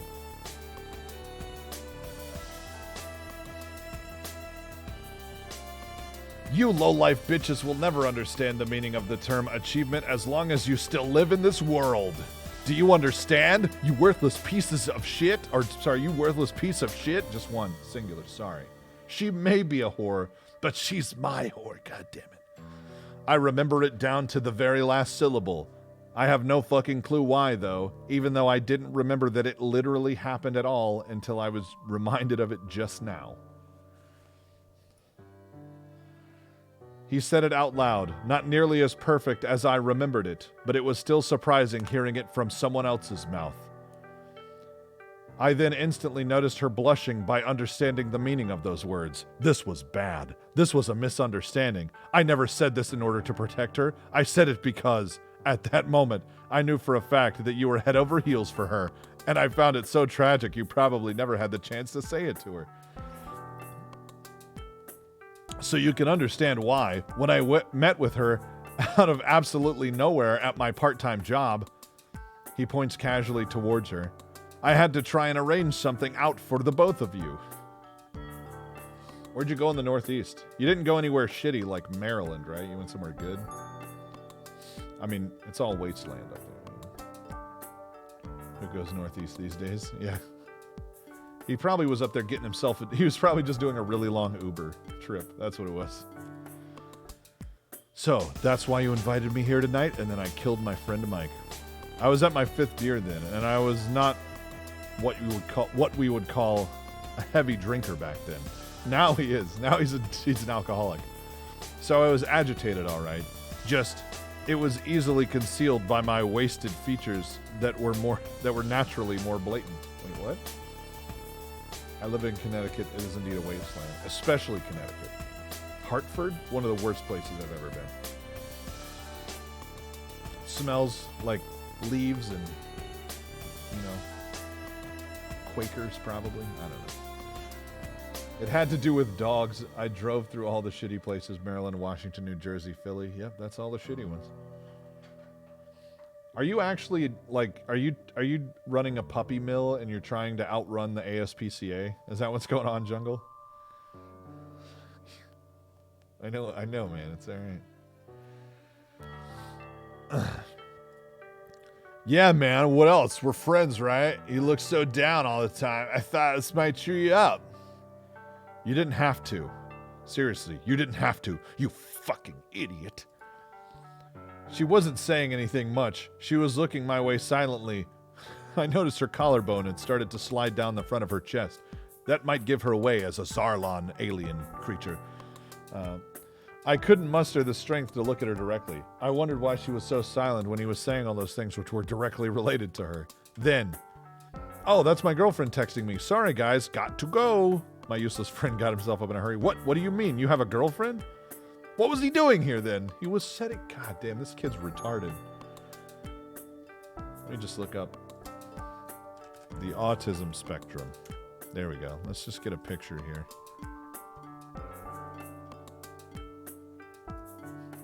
There we go. Here we go.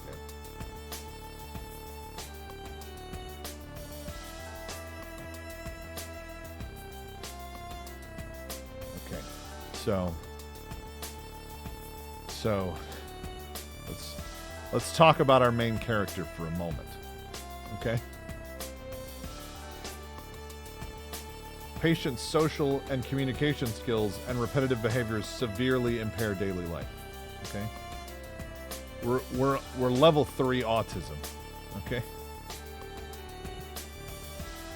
We're fully level 3 autism.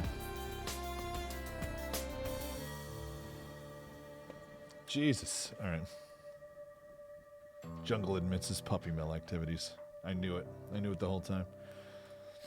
Yeah, tonight was for you, man. He approached me ever so slightly. These outlines are so good. His breath bringing the stench of warm beer with it, and whispered in my ear, "Enjoy yourself, will ya?" Okay, I gotta go. And with this, he disappeared without a trace. Well, not disappeared, but I was intoxicated to a point where the actions my mind perceived around me were as though they were made in fast forward. Life and time were moving rapidly without my consent. What's up, Rebel? You're gonna hook up with Mike. This is all for you, man. I'm sorry, it's the beer. I gotta go. My girlfriend didn't really text me, okay? I got a hotel room for us. Okay. Life and time were rapidly moving forward without my consent. This was extremely awkward. I turned to my left to ask the other two what they planned to do. I desperately wanted to end the night right then and there, but hey, have you any idea what... It's free real estate. There was no longer anyone seated here. Noticing this, I looked around to realize that she and I were the only ones left at the table. Do you have any idea? Damn and blast. Yeah, that's our boy. That's our boy in that red picture. Yeah, I believe it. They took off 10 minutes ago, maybe. Or was it 15? Giggle. This was extremely awkward. For the first time that night, I made eye contact with her. Her face was flushed slightly red by the effect of the alcohol. I assume. Let me go into the the chemistry behind that. That would have been visible to a blind that she... It would have been visible to a blind that she was totally wasted. Why can't I read? It would have been visible to a blind. Not a gay or a deaf, but a blind would have totally even noticed. I didn't want to speak to her. I didn't want to have another minute wasted in her presence. But social etiquette was forcing me to, at the very fucking least, make sure she didn't die before reaching her home. At the very fucking least, I have to make sure this stupid bitch doesn't die before reaching her home.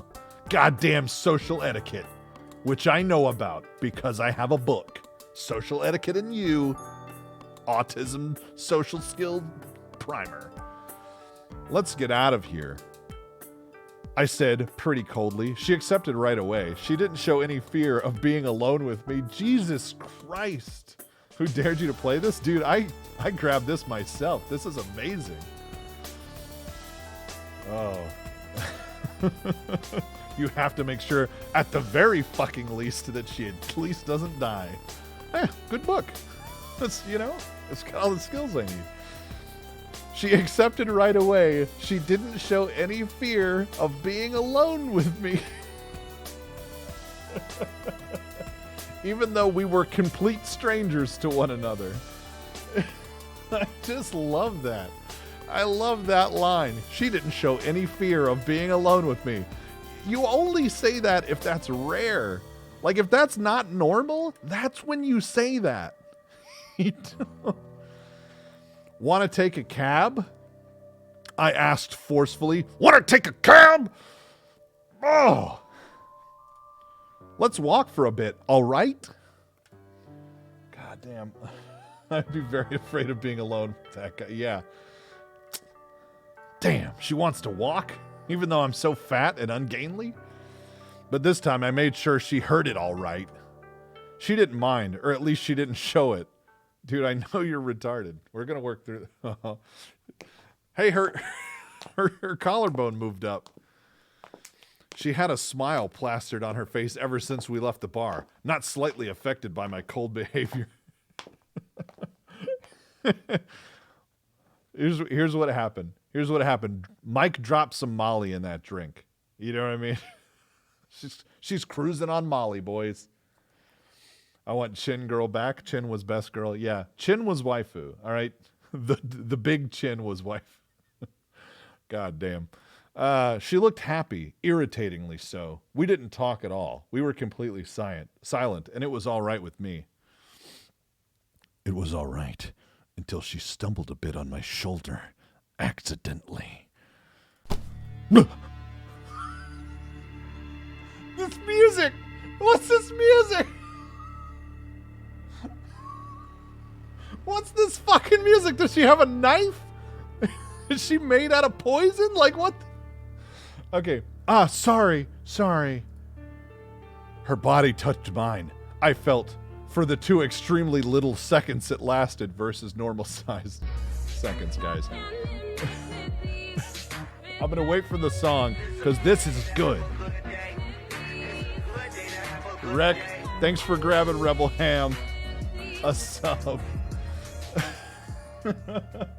The fucking music. This is effective use of a soundtrack. Her body touched mine. I felt, for the 2 extremely little seconds it lasted, the form of her breast on my arm and the palm of her hand on my shoulder.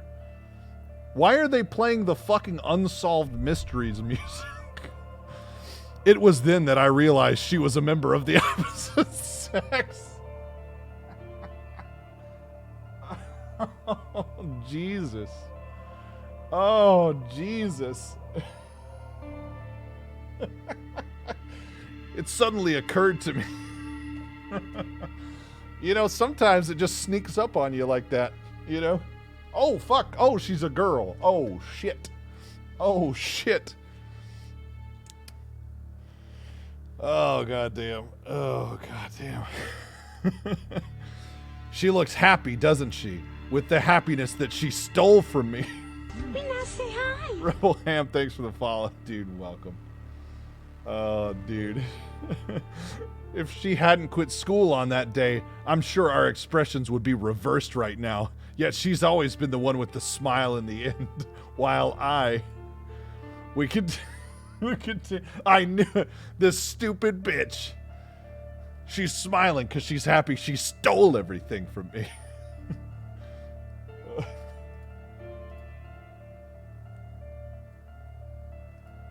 Okay, we continued walking silently. Wait. We continued walking silently, but we're somehow closer now that I helped her back on her feet. Wait a minute. Isn't it that kind of situation? The one where I walk her by the closest hotel and she's too wasted to understand what's going on? Maybe, if I ask her nicely, she would even follow me willingly. No. Maybe she's still a virgin. Wouldn't that be wonderful? I couldn't satisfy myself by taking away her pride back then, but what about now? I could probably rape her and take some away from her. That pride, and most of all, that smile. Here's the best part. Like, let's walk this out. to the natural conclusion. Let's walk this to the natural conclusion. She wants to fuck him, so she's gonna keep smiling, and he's gonna be double pissed off, and then he's gonna be like, maybe if I marry her and get her into a joyless marriage, finally I can take away that fucking smile. What a dumb bitch. I'll marry her. That's the only way I'll get that stupid smile off her face. And the whole time, she thinks her life is just going like perfectly according to plan and shit. Oh, god damn. That's I'm calling it right now, guys. This guy just hate fucks this chick for the rest of her. I know what I'll do. I'll make her have a baby. And knowing that she always wanted a girl, I'll make sure it's a boy. That'll teach her. That stupid bitch. Oh, goddamn. My jeans is starting to feel tight, but simple thoughts. No. Oh, God, it's the best game ever made. Oh, it's the best game ever made. My jeans is... I can't live in this world anymore, guys. The perfect video game has been made. What else do we need? Oh, goddamn. My jeans. I can't read that sentence. I can't read it. Hold on. My jeans is starting to feel tight by those simple thoughts. I take another hard look at her. The dick have started to move. Oh, I love this game. Oh, 5 stars. Oh, we're reviewing this for sure. Oh, man. Oh, it's done. Video games are done. God damn. Yes, yes, what a beautiful body she has. Those hips and those breasts. Even her lips seem obscene right now. It would be a total shame for her to be entirely ruined by a complete stranger. You have known each other since elementary school, you fucking weirdo. We're gonna ruin to be completely stained without any means of getting this purity she had back. Who wrote this? I could probably play with her over and over again until her mind becomes as hollow as mine. It has now reached its complete magnitude. He's talking about his dick. A throbbing sensation is starting to be felt. In anticipation of this forbidden act, my thoughts are drowning themselves in. One simple look at me would have probably given it away, but she's too preoccupied with trying to walk straight to even look my way. Yeah, everybody that's had sex before is disgusting and beneath reproach. Like, just imagining such pressure, so tainted with the sin of my imagination, let loose without any restraint, only pushes me further down this unforgiving path that shouldn't be crossed. Let's ignore that. It was great right up until that confusing. It's fine. But I already decided, didn't I? I'm already fantasizing on her purity, only to increasing pain that I would most definitely inflict on her. And sorry. Fuck it. Next line. Shut up. I want to make her cry, realizing she will lose everything she will never get back. At that time, I will lick every last tear from her face until she's completely drained out. Oh, this is good. My hand approaches her thighs slowly. If I could simply get my hand around her to help her keep her balance as an excuse, I could easily control our destination. Oh, he's on top of it, boys. That moment will seal her fate.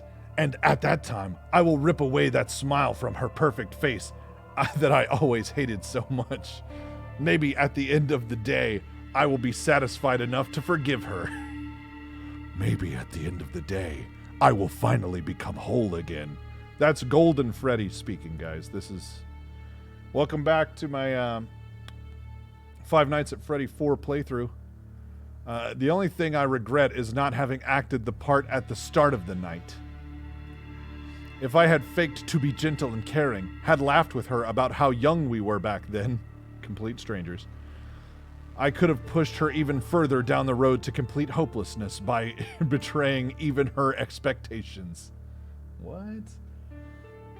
Okay, Rebel Ham, you just got here. So, this entire time, from elementary school until now, this guy has imagined that she's evil and is only trying to fuck with him. He literally thinks she disappeared for 3.5 years just to show up on a date night to fuck with him. To show that, like, he's got like a crazy victim complex. And like, I think she just wants to fuck him. No, she just wants to have sex with him. And he's super autistic. Like, probably really. I hope she does. I hope they flip it on him. Get the Golden People's voice. Yeah. She said softly out of nowhere. I abruptly stopped my hand from getting any further. I didn't notice before because I was too focused on her alluring forms, but she was looking at my face. For how long? I had no idea. But she saw it. That I'm sure of it. My disgusting expression, already tarnishing her with my eyes. She saw everything, and yet the only thing she said was, I'm sorry. I knew how much you hated me, yet I... Then she stumbled on me again with even less restraint. The bitch. The absolute bitch. Her eyes, those eyes I remember, were they really this way? It can't be. I stopped brusquely. By that means, she stopped too herself. Just that sentence pisses me off. Do you have any money? Is he gonna rob her? It's just, give me all your money, bitch. I asked mechanically. Not much, she replied as if knowing the question would inevitably be asked. Can't be helped. I pulled out my phone and again mechanically inputted a string of numbers. What are you doing? I didn't reply to her. I didn't even look her way. Instead, yes, at the intersection of and, and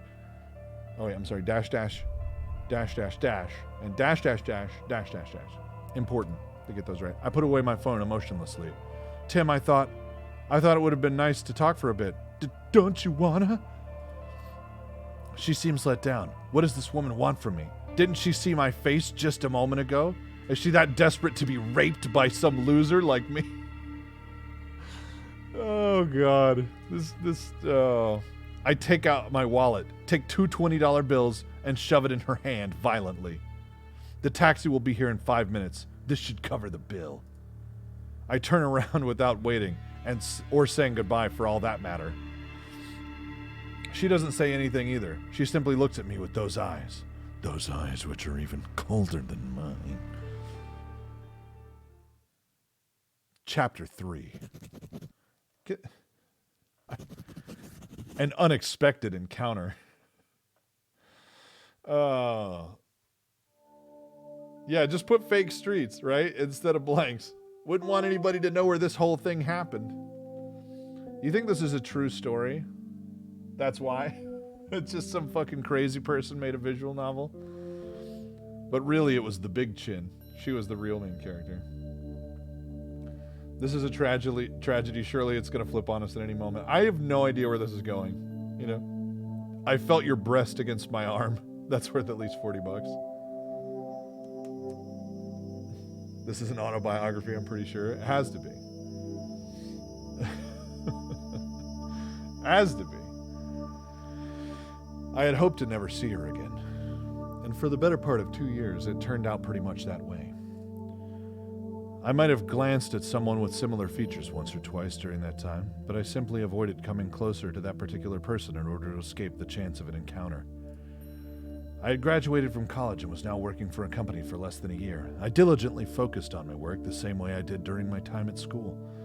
Even though I didn't have any ambition, the way I did my work mechanically like a machine was something to be proud of. Was something to be proud about, supposedly. At least, that's how my paycheck saw the whole thing.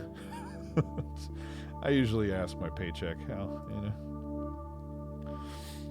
know. My life seemed to be pretty much set in stone by then. I even finally found a girlfriend who could deal with my boring self and even more boring life.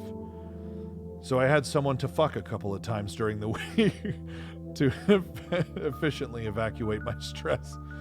I love this game. 6 women die, none of them the original childhood rival. Yeah, that's how it goes. I didn't love her. I think she knew it. Did she simply turn a blind eye, or was she too using me for her own interests? Doesn't really matter. I don't think she loved me either. Not that I think I would love myself, even if I was forced to. It was a night like many others. That particular client loved to meet in a peculiar environment, even if it was only to speak business. Not that he was the only one with such special requests. To be honest, it didn't bother me all that much. It was the third time maybe that I would come to this place. Normally we'd meet on a Tuesday, but because of some unforeseen inconveniences, he decided that we should meet on the following Thursday instead. It was a place that could be attributed It was a place that could be attributed to the category of adult entertainment. Yet it wasn't the traditional strip club like most men would think of when hearing the term adult entertainment. No, it was a place a bit more classy. But don't misunderstand, all right? The theme around the whole establishment was very much sex indeed. But instead of the term prostitutes, the women would bear the name of hostesses. And instead of dancing nude around the pole indecently, they would simply serve drinks and food to the clients, all while sitting around the table to fake interest in the client's pathetic life. Thanks for explaining hostess clubs to us. It's like a joke from Willy Wonka. Yeah, everything's a euphemism. Some people might probably wonder why such a business would be categorized as something similar to a strip club.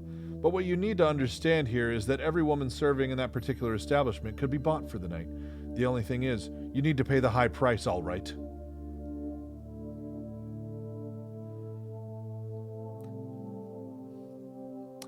Those women are high-quality prostitutes, after all. So I was with the man speaking of everything except meaningful topics until the hostess came in.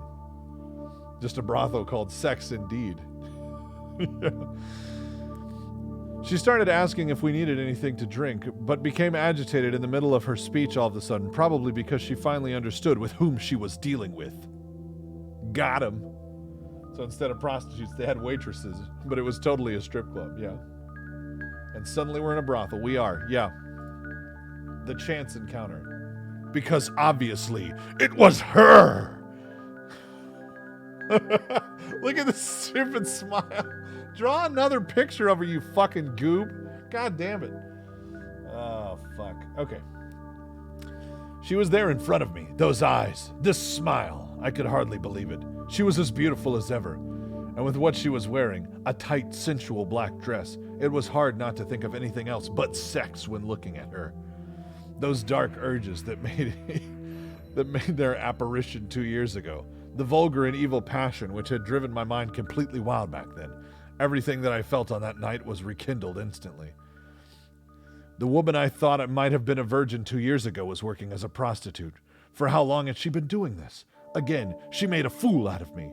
I fought those urges the best I could that night, thinking how wrong it would be to subject those evil intentions onto such a pure and delicate woman, when in reality, she was stained from the very beginning. That bitch. She probably even wanted the damn thing, forcing me to pay after the fact, probably. So now we're wrapping back around to this entire story. He literally thinks that everything that she does is to fuck him over. You know what I mean? Like, she's literally like, oh, he wants to rape me? Well, I'll go become a prostitute and he'll have to pay to rape me. Yeah. Yeah, she wanted to fuck him so bad that she became a prostitute just to rob him of the joy of getting there first. You could just fuck another guy, but you know. How many years did it take him to figure out that she wanted to fuck that night? This is years later. How sly of her. How fucking sly of her. Looking down on me like that. Fucking bitch. This time. He even has a girlfriend now. Yeah, he does. ... Here we go, boys. We're in there. can't we speak for a bit? She said, extremely tense. It was now a full hour after meeting her at the bar. I had chatted with her for a bit, not hiding my complete disinterest in what she was saying, only looking at her body in complete lust. That fucking sneaky bitch. Well, the joke's on her. I'm gonna pay her to do her job. What a stupid slut. A masterpiece. A fucking molto bene masterpiece. I didn't say anything about her profession. Perhaps she thought I was mindful or something. Well, I betrayed that thought all right. Yeah, she just loves him. She just loves it. That's what I'm saying. He's gonna marry her because that's exactly what she wants. That's the last thing she wants. I simply said to her, let's finish the night at the hotel. And that's where we are now. We've literally just taken the first step into the room, and I've already ordered her to take off her clothes. We've just arrived, she pointed out. We should drink some wine to loosen up the mood, don't you think? No, I want to see that cunt, bitch. Show me that cunt. No, that's what he's... Like, I was making a joke. I hadn't even started reading. I don't believe this. That cunt has been spreading her legs for dirty old men for God knows how long, yet she's reluctant to the idea of undressing in front of me? How long is she going to insult me like this? Since fucking elementary school. I don't give a shit about your opinion on the matter, but, she interjects, I still fucking got dressed already, isn't that fucking clear to you? Okay. I start shouting frantically. We're both standing in front of one another with only 4 feet separating us apart. She's visibly agitated by my sudden behavior. Thankfully enough, the exit is behind me, so she can't escape easily. Okay. All right, boys. Call the cops. Let's go ahead and call the cops.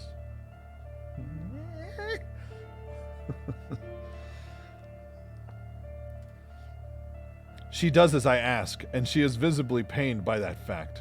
While I look at her, every movement of those ever so filthy eyes of mine. Wait, while I look at her every movement with those... Okay, while I look at her every movement with those ever so filthy eyes of mine. Very shitty sentence. I'm so absorbed by her that I almost forgot how to breathe. Oh, wait, what's going on? Why is he going to a prostitute if he has a cam? Have you been way out of the loop? Have you been way out of the loop on this? It's because he has to rape her so he can win. Jeez, don't you understand? Uh-oh, boys. Don't look. Oh, what's this? Is this supposed to be your cute side or something? How disgusting. She's got the sneaker underwear, boys. It's just... To my surprise, she's not wearing a G-string. The stupid bitch. She'd know I'd be disgusted by these fucking normie underwear. These fucking 8-year-old underwear. This dumb bitch. How did she know? All I wanted was to see her in a G-string to fill out my assumption that she's a whore. And she's not. She's wearing ordinary panties with some ridiculous motifs on it. Motifs? Some kind of running shoes or something. This stupid bitch. Yeah, I wear it because, well, you don't like it? I sneer exaggeratedly as an answer to her question. Her eyes fall down in frustration. That's not frustration. Oh, goddamn. I start enjoying myself. Humiliating her might very well be what I needed to finally cope with myself.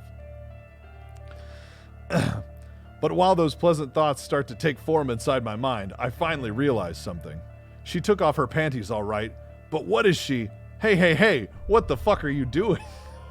She stares at the ground shyly. I just... Stop hiding yourself like that. I want to see every little detail of this slutty body of yours. Aren't you supposed to be proud of it? Showing it to every loser you meet for a few empty bucks? This guy's never done the prostitute thing before, right? I don't think he understands. You got to pay extra for this. You know what I mean? Wouldn't it be interesting if he just starts crying? That'd be great. I'd love that. Yeah. She has a dick? I don't know, man. She's high. Maybe it's tucked. Yeah. She was both hiding her breasts and her crotch with her arms and hands as though she was undressing in front of a man for the very first time. How long is she going to mock me like this? I don't want it this way. Not Not while you don't. Huh? I walk up to her enraged. Apparently I'm super fucking short because I walked. I'm looking up at her now. You stupid bitch, huh? Does he think this is a joke? Huh? I paid money for this. Show me those nips and that puss, bitch.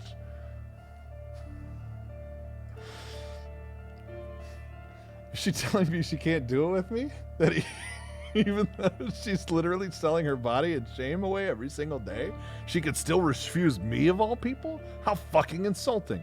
And I was even trying to keep a minimum of respect. But now, I pushed her hard on the bed. She fell onto it without any means of fighting back. And even as she's lying on top of the bed, completely defenseless, she still tries her best she can to hide herself from me, as if I was the most disgusting and vile monster she ever saw. Would you just ask her a question, you fucking spurg? What the Danny DeCartman, yeah. That's who they are. Enough! That's enough. Mortal Kombat. Sorry. Got distracted. Can you give me a water real quick? Oh, goddamn. Here, take this away. Get it out of here.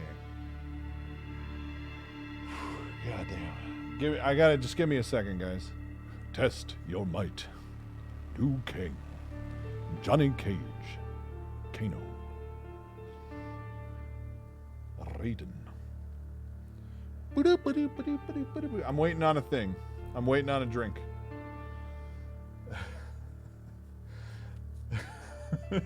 This is all terrible. Was this game rated? I don't think this game is rated. They did remove the nudity tag, so I was not expecting that. What is this hentai stuff? I don't know, man.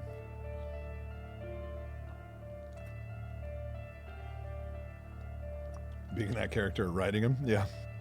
I don't know, man. I think it's beautiful. It's a beautiful thing. If there's nudity here, I'll cover it up until we're past it. But the guy removed the nudity tag, so I thought, I think we're okay.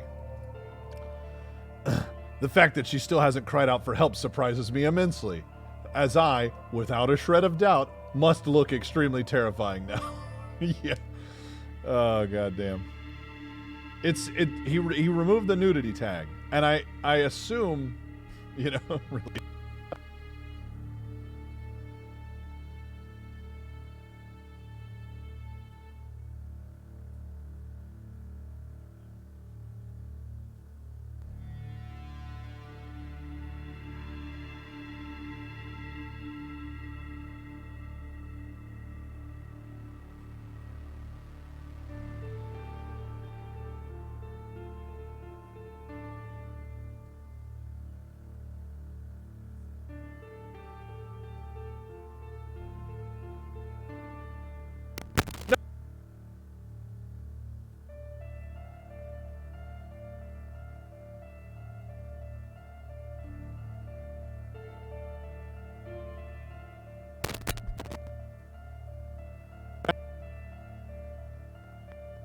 God damn it.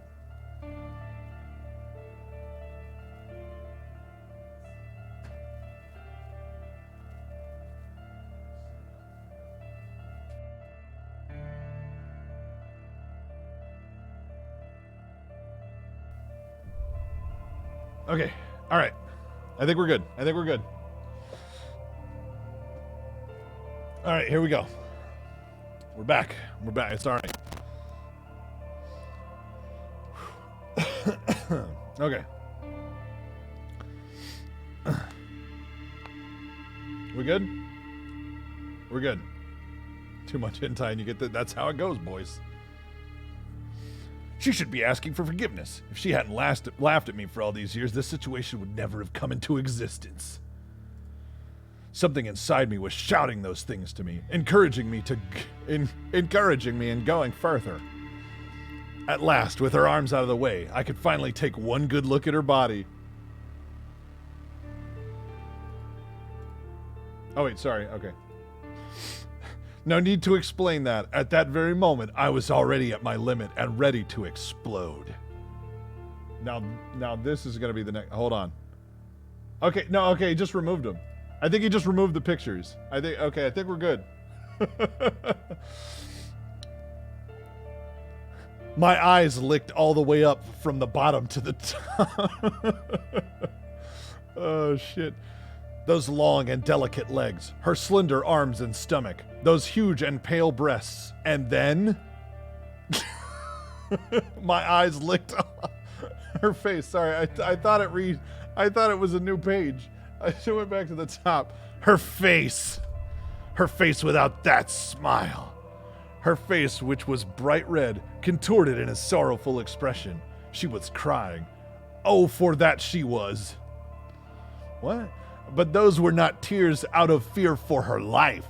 She didn't ask me to let go of her, or at least be gentle with her. She was just silently crying as if she had given up.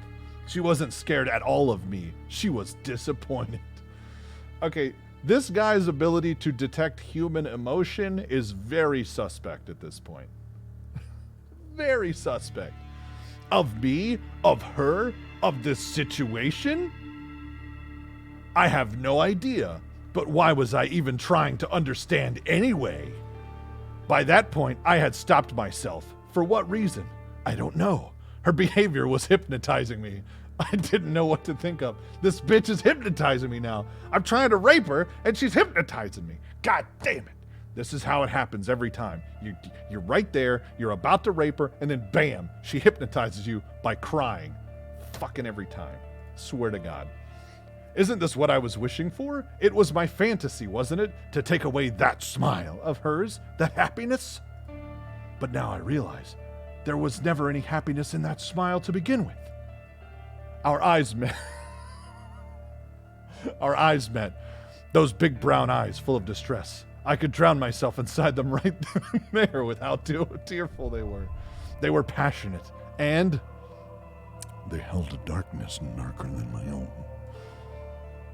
Noticing my slight hesitation, she took it as an opportunity to mutter out something. Something faint. Something almost inedible. What? No, that's not the word he means. Yeah. I think he meant inaudible. He meant inaudible, but he... Oh, shit. It took me a minute. It took me a minute to figure out what he meant. Inaudible. Something almost inedible. Burnt food. Something incredible. I loved you. I always loved you. What the fuck is this cunt babbling? You can't eat love, you stupid bitch. What the fuck is she talking about? Yet, though I didn't want to hear her bullshit, she kept opening her mouth and closing it as she was saying intelligible things. Oh, shit. I wanted to at least say it to you. I want you to know how I feel. And how much you hate me. It's so easy to see, but absolutely, I needed to get it off my little chest. Sorry, I'm just trying to make it realistic, okay? I'm trying to make it realistic. Now I'm ready. Just please stop looking so sad like that. You don't need to get out of your way to make me understand. You don't need to act anymore. Okay, she wasn't scared at all. I was nothing to her. Those eyes were telling me this. Is he retarded? She said she loved me, and I'm like, oh, wait, hold on. I might be in trouble. Okay, it's all right. Okay, I had, unrelated, I had a staff member message me on Discord. Unrelated. Not related. God, I fucking shit myself for a minute. Holy fuck, that was scary. I looked up. Oh, fuck. Okay. Oh, god damn. I was like, no, this isn't banned. She wasn't scared at all. I was nothing to her. Those eyes were telling me this. I love you. I love you. She was nothing to me. I knew I was nothing to her. Is he retarded? He's 100% retarded. Ha! Ha ha ha ha ha ha! I started laughing dryly like a maniac. That's always how you laugh, Tim. We know that. She was continuously harassing me, even in this situation. She saw through me with ease. This guy's brain is fucking broken. Oh, man. Oh, man. I was never a match for her. I let go of her dully, get off the bed slowly, and turn away from her, completely defeated. Still, I was laughing. Like a broken record, I was laughing. Is this the story? Is this the true story of Mitch Jones? Get! I try to speak, but I guess I'm not totally prepared for it yet. Yeah, I know that. I know that goes. I take another breath and then try another time. Get out! Like he was about to, like he's the one that should be upset, right? God damn. Imagine viewing the world like this guy. You're right? This is fucking cool. There's no use anymore. All I ever wanted was for her to feel as hopeless as I do. But now that I've noticed that her hopelessness was greater than even my own, there was no point in doing this anymore. There was nothing left for me to take away from her anymore. There was never anything for me to take away from her in the first place. How fucking pathetic. I don't wanna. That's okay. She's autistic too. Oh, that's great news. She said with decisiveness. I didn't see her. I didn't have the courage to look at her anymore. Wait, was his dick out? Like, is he just sitting there with a fucking, like, rage boner?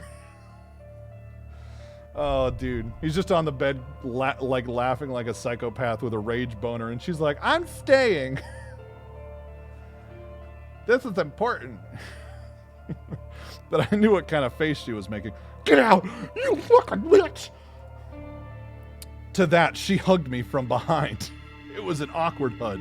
Something normally only an inexperienced teenage boy would uncomfortably do to his first girlfriend. Yet I felt her strength, her determination, and all of a sudden, I wasn't autistic anymore. Oh wait, nope, sorry. Sorry, never mind. How irritating. I'm sorry. I'm sorry. I thought it was gonna... Never mind.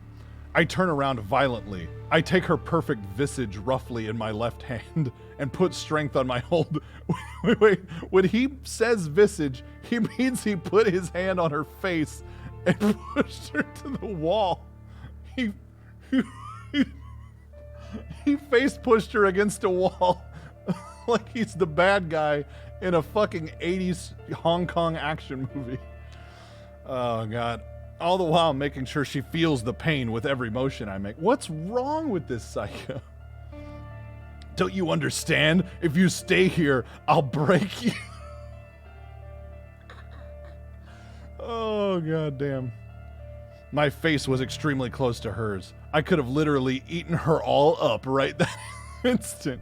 Yet she didn't flinch. That's why I got so mad about her saying inedible things. Oh. She didn't look away from my fully dilated pupils. She didn't show any sign of pain, even though she was definitely feeling quite some.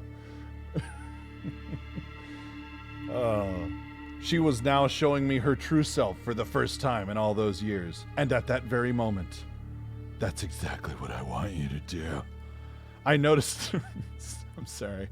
I feel a little gross about that one. I noticed that out of the both of us, I was the only one who was really frightened. Chapter 4. This is where they have kids and shit. They're gonna have kids and shit. Oh man. Oh, they're gonna be like happily married with a house and kids. Oh goddamn. Oh, this is great.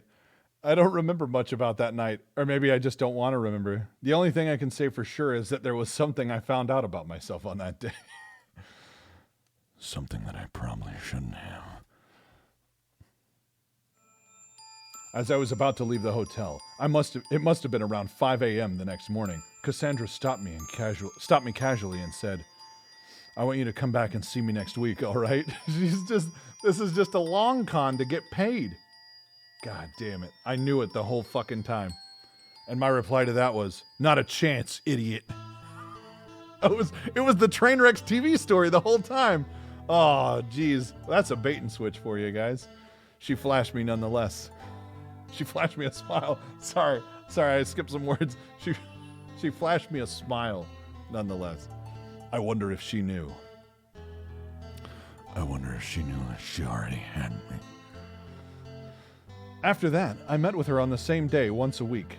We would drink together at that bar she's working at, and we would always finish the night in the same hotel after. It must have been around the third week. This is like the ending music to Top Gun, or the romance music. It must have been around the third week that I finally decided to ask about it. She was speaking to me at great length like always just after having sex. I was sitting in the corner of the bed listening to her half-heartedly while sucking on a cigarette. It wasn't lit, he was just doing it. Yeah, he's retarded, yeah. Not a chance, idiot. Fucking never coming back here. Your mom goes to college. Yeah, I was a smoker by then. Took the habit up out of nowhere, probably to look even more pathetic than I already was. We should go see it together. They say it's the movie of the decade. Has anyone said that, like, past 1970? It's the film of the decade. Come and witness Mant, the man who became an ant. Shut up, I said to her brusquely in reply, yet I wonder if you'd pay for my entry fee. I bet you would. You're that type of man after all. When did she get glasses? It's the movie of the decade. Witness it in smell-o-vision. She was laughing and smiling like always. I first thought she would stop acting this way the moment she finally showed me her true self, but she betrayed my expectation. She's exactly the same whether we're alone or not. The only time when she behaves differently is when we're having sex. She would fixate me always in the eyes with a frightening passion. What? Normally, I'm the only one who's cold and violent, but when we're having sex, she could very well be seen as disturbed as I am. I wonder then why she was always smiling. Was it fake or not? Even I, who know her better than anyone else, have no clue. How could someone as empty as her smile so thoroughly like this? I badly wanted to know, but why? Why was I even involving myself with the likes of her? It's not like my feelings had changed all of a sudden. I still very much hated the thing she is. I didn't understand myself anymore. But still, I needed to know. So without thinking much, I asked her something for the first time since almost forever. I asked her something I wish I hadn't. Why did you end up this way? Oh God, on mobile it has a weird gold eye thing going on. Nice. Barely mentioned having a girlfriend all of a sudden. Yeah, she's gone. The girlfriend's gone. That was never going to work out. I just stopped calling her. Yeah, it just disappeared. Probably changed. You know what he did? He didn't break up with her. What this guy did when he left his girlfriend was he just got a new apartment, legally changed his name, and started driving a different car. Like, that's what he did. He didn't break up with her. He just literally wiped his presence from the internet, got a new car, moved to a different house, changed his name and phone number. just to not have to deal with it. She was surprised. Obviously, I disturbed her while she was speaking, but her surprise didn't come from that fact. The number of things that he says that I do not care about in this thing, well, it's all of it, really, but she looked at me, and she smiled at me silently for a time, but not with that smile. A smile as though she had won something. A smile as though there was hope that somewhere, somehow.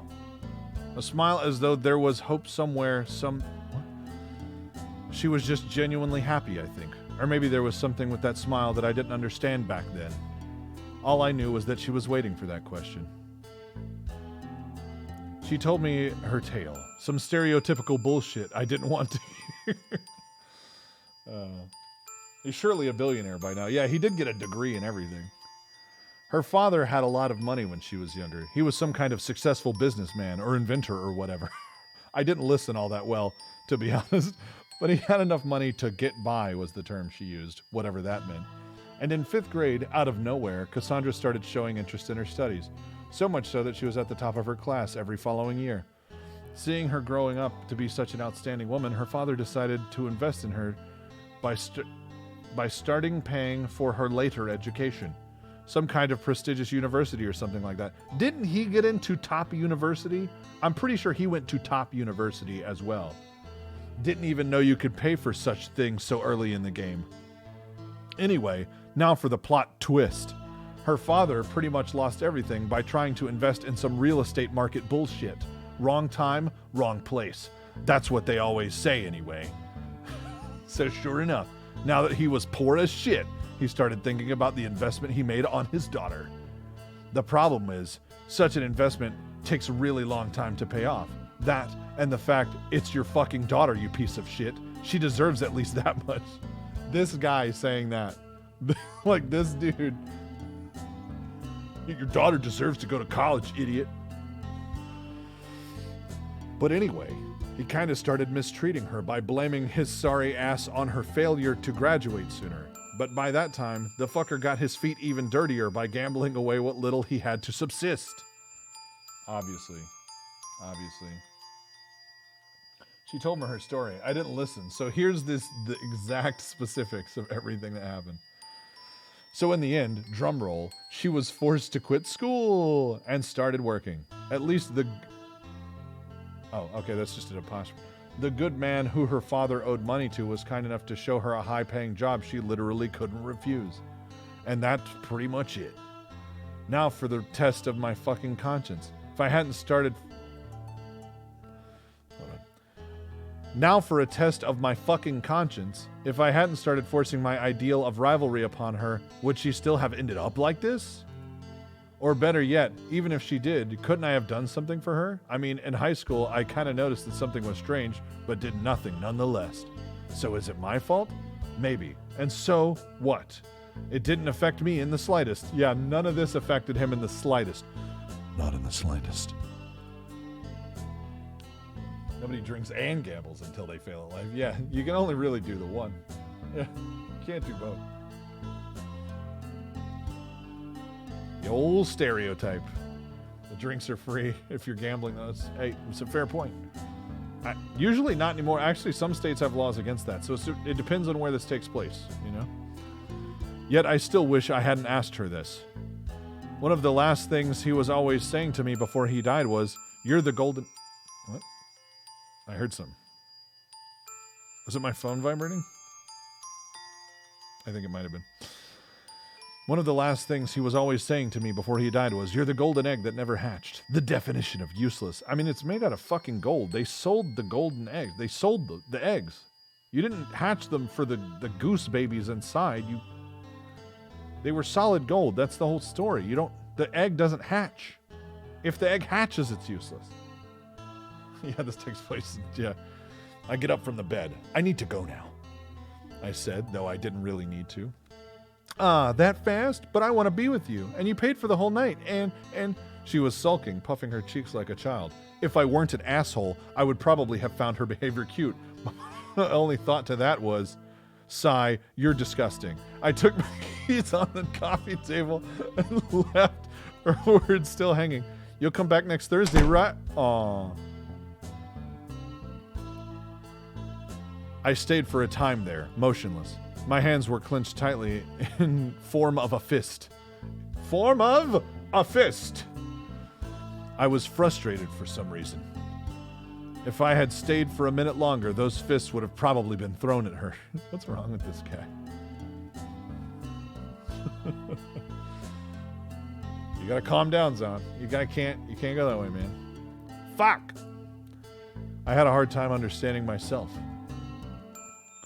If it hurts so much, me staying around her, then why am I always coming back to this place? Am I yearning for this? This painful excuse of a relationship? I had a vague idea as for the reason behind my illogical behavior, but I didn't want to think it true, because this would mean my whole life was even more of a joke than I first thought it was. I might have loved her. That was a shorter chapter. The inevitable disruption. How long is this? Yeah. How long is this? It's so long. The 7th week marked a change in this stupid routine of ours. By then, we were already no longer meeting at her workplace. Instead, we would simply meet directly at our hotel room, which means we could see each other at a more appropriate time than in the middle of the week, and I could no longer have to pay for her fees as well. And this I found very shady indeed, because the reason we only saw each other on Thursday was because she worked only on that particular day. That doesn't make any sense, does it? How is she able to subsist for herself if she only works 1 day a week? Sure, she may have another job somewhere, or more like, she definitely must have. But every time I ask her, she simply denies it. And I won't go out of my way to get the answer out of her. I don't care enough for that to happen, but it's still nagging me somehow. I entered our room nonchalantly like I always did, and she was there waiting for me on the couch in the far back of the room while looking at her phone like she always did. Oop. I suddenly remember lunch very well. That was a thick burp, dude. That burp was thick. Oh, you brought us food. You're so diligent. I hope you didn't forget the fork this time around. She throws herself at the bags I was carrying like the bundle of energy that she is. Hey, this is my lunch, you idiot. You say this, yet there were 2 bags. Hee hee hee. You're so not honest with yourself. Wait, why is this just turning into a normal relationship? What's happening? What's happening? Man, she's such a kid. Your fork is in the... Wait a minute. Huh? Where is it? She doesn't look my way. She's too engrossed in searching the content of the bag frantically with question marks hovering over her head. Or at least that's what she's trying to make me think. He's going to punch her. He's coming across. He realized that she tricked him into loving her, and he's about to fucking destroy that face. I dropped my keys and jacket on the floor right then and there. I took her right arm forcefully enough so that her expression...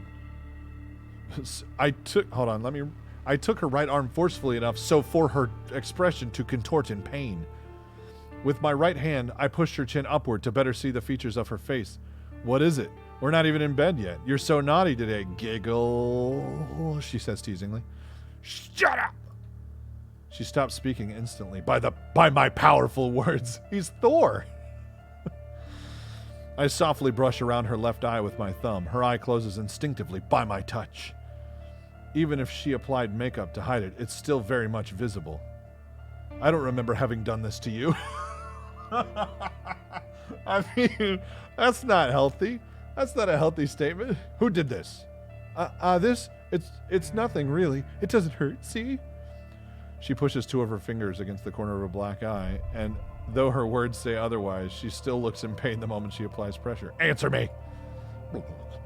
She simply looks down, almost ashamed of herself. Instinctively, I try to put my hands on her waist to comfort her somehow, but the moment my hand touches her body, I see her grimace slightly. I take her shirt and lift it up without minding destroying the damn thing. And sure enough, there are dark marks all over her waist and belly.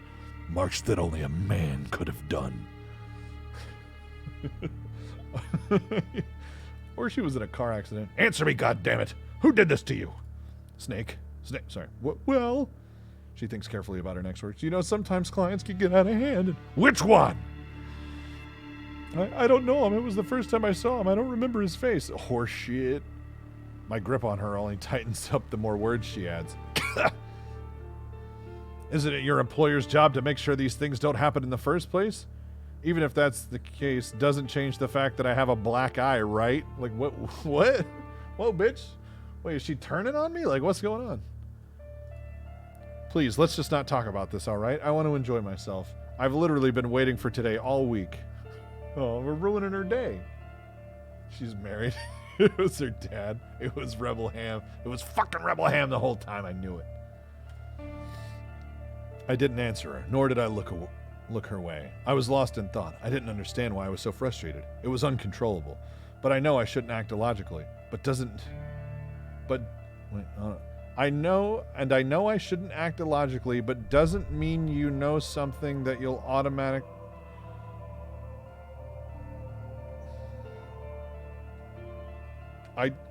I know I shouldn't act illogically, but doesn't mean you know something that you'll automatically apply it to your thought process. That's fine. Fuck. Is this because you don't like this? I can try to apply more makeup if you want. I'm sure you won't notice it. We'll be having sex, so I should let go of her. If I continue adding pressure to her arm like this, it would definitely swell up. Yet, come. What? Are we leaving already? What about the food?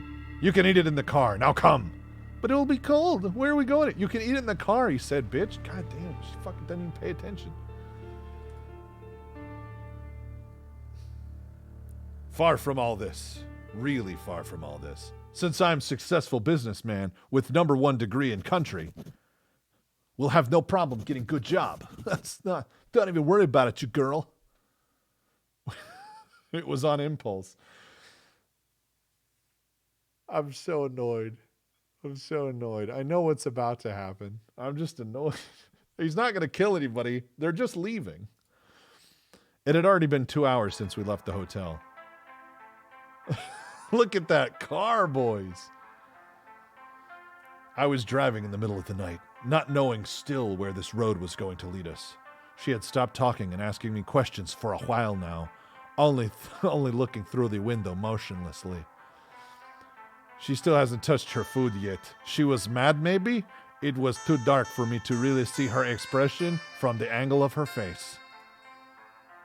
Still, I was curious about her thoughts right now. She, who never showed her true color. What lies underneath her carefree and good-natured demeanor? Maybe something like me? But her silence was too good to be true. Soon, her mouth started moving again. You're really doing this, aren't you? Do you even know the impact of this choice you're about to make? I don't care. Guajillo papers. She didn't even eat her guajillo papers. Then why are you doing this, if you don't care? I'm doing this because I can't stand seeing you like this anymore. That's why. Don't you understand that this life of yours is not worth living? Darling, you've got to understand. If it continues on like this, they're going to... Do what? Kill me? Break me? Why should you care? Shouldn't you be rejoicing? After all, you hate me. Shut up. But it's the truth, isn't it? Shut up, I said. Sorry. I gotta do something. I shouted at her. I didn't want to have this conversation. I didn't even know the answer myself. All I knew is that I needed to get as far away as possible. As soon as possible. This is now a kidnap. Is this because you feel responsible? Is that it? Then I'm going to clear things up with you once and for all. This has nothing to do with you. It never had. This has always been my father's fault to begin with. This is not your responsibility, understand? Well, I mean, she understands where I'm at pretty good. Yeah, it's cold now. Yeah, how can she enjoy it? Keep flapping your man, please. Keep flapping your man, pleaser, bitch. I'll be the one judging on that. They're the mafia, Tim. Oh, God, I'm leaving. I'm done. They're the mafia, Tim. It's the mafia.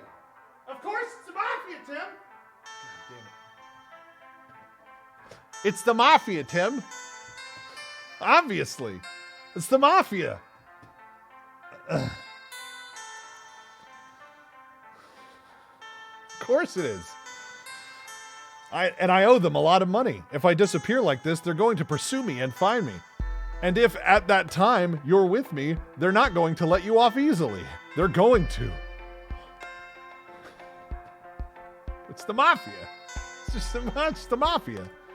She stops talking. From the corner of my eye, I can see her tears rolling down her cheek uncontrollably at the thought of as if the thought of my death alone was enough to make her cry. They're the mafia, Tim. What of it? I can sense her powerful gaze on me the moment those words leave my mouth. Anger is something I should have seen throughout her features, no matter how I treated her. As now I've been triggered by those simple and trivial words. Don't you understand how dangerous this is? They're going to kill you. You have a girlfriend. He still has a girlfriend. Fuck off. You have a girlfriend, don't you? And a job you worked hard to obtain? If you persist in trying to save me like this, you're going to throw away everything you've been trying to build your whole life. You can't sacrifice all of this for something as stupid as... My foot slammed on the brake pedal with all its might. The scream of the tires stretched out for a long 5 seconds until the car finally stopped completely. I then leaned on her, unlocked her door, and opened it in one single motion. If you don't like this, then get out. We're still close to a bus station. You can probably manage to return to the city before morning. I have made my decision, and I don't plan to make you understand it. Responsibility? Toward whom? You? Don't make me laugh. I'm doing this for myself, all right? She muttered one single word. Liar. Ha ha ha. How stupid can you be? I ain't fucking lying, you dumb bitch. A girlfriend? A job? A life? I have no interest in those fucking things. I have always been completely empty. All this fucking painful life of mine has always been one big recurring joke. No, I've been waiting for this kind of opportunity all my life. It just so happens that it's tonight. Now, or you follow me and become my partner in crime, or you get the fuck out and return to that hell you proudly call your life. They're the mafia, Tim. She looks at me in the eyes, the same way she always does when we're having sex. She has no smile. She has no expression. This Kong has a funny face. Sorry, wrong. She has no happiness. The purity with which she's always been looking at the world around her is nowhere to be found, as if it was always but a fleeting illusion. Who's Mike? Look, don't worry about Mike, okay? Mike's not in the picture anymore. This is the real her. She doesn't shift her cold gaze from me while closing her door slowly. I've waited for this my whole life, and there's no way I'm gonna let you get away from me like this. Let's go. That's how she sounds now. Those are her words, powerful, without any hesitation. I don't say anything back. I'm not able to. Her determination seems dangerous somehow. So I unconsciously started driving again, as though the whole conversation never took place. I break eye contact with her to focus on the road, because it's dangerous to drive your car while not also watching the road, even though I would have preferred to be looking at her because it seemed more poignant in the moment. However, that's dangerous as I was driving, so I focused on the road. Is this maybe what they call eloping? It's exciting. Tee. Fucking garbage. Sorry. I just got overwhelmed by reality for a moment.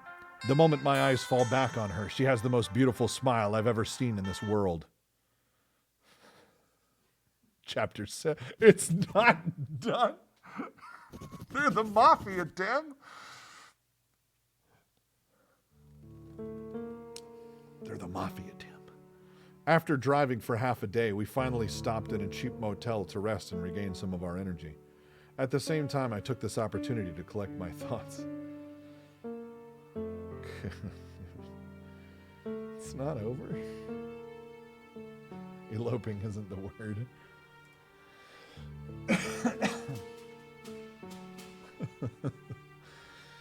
I could, if you guys design the shirt, I can make it an Amazon merch thing.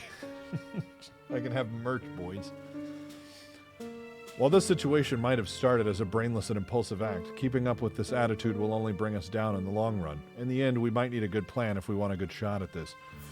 I thought we had a good amount of time ahead of us, but this assumption was a big mistake of mine. By asking for a bit more details, I found out that Cassandra was living with another hostess from that bar. So even though she's working only once a week, that other girl will soon find out about her disappearance.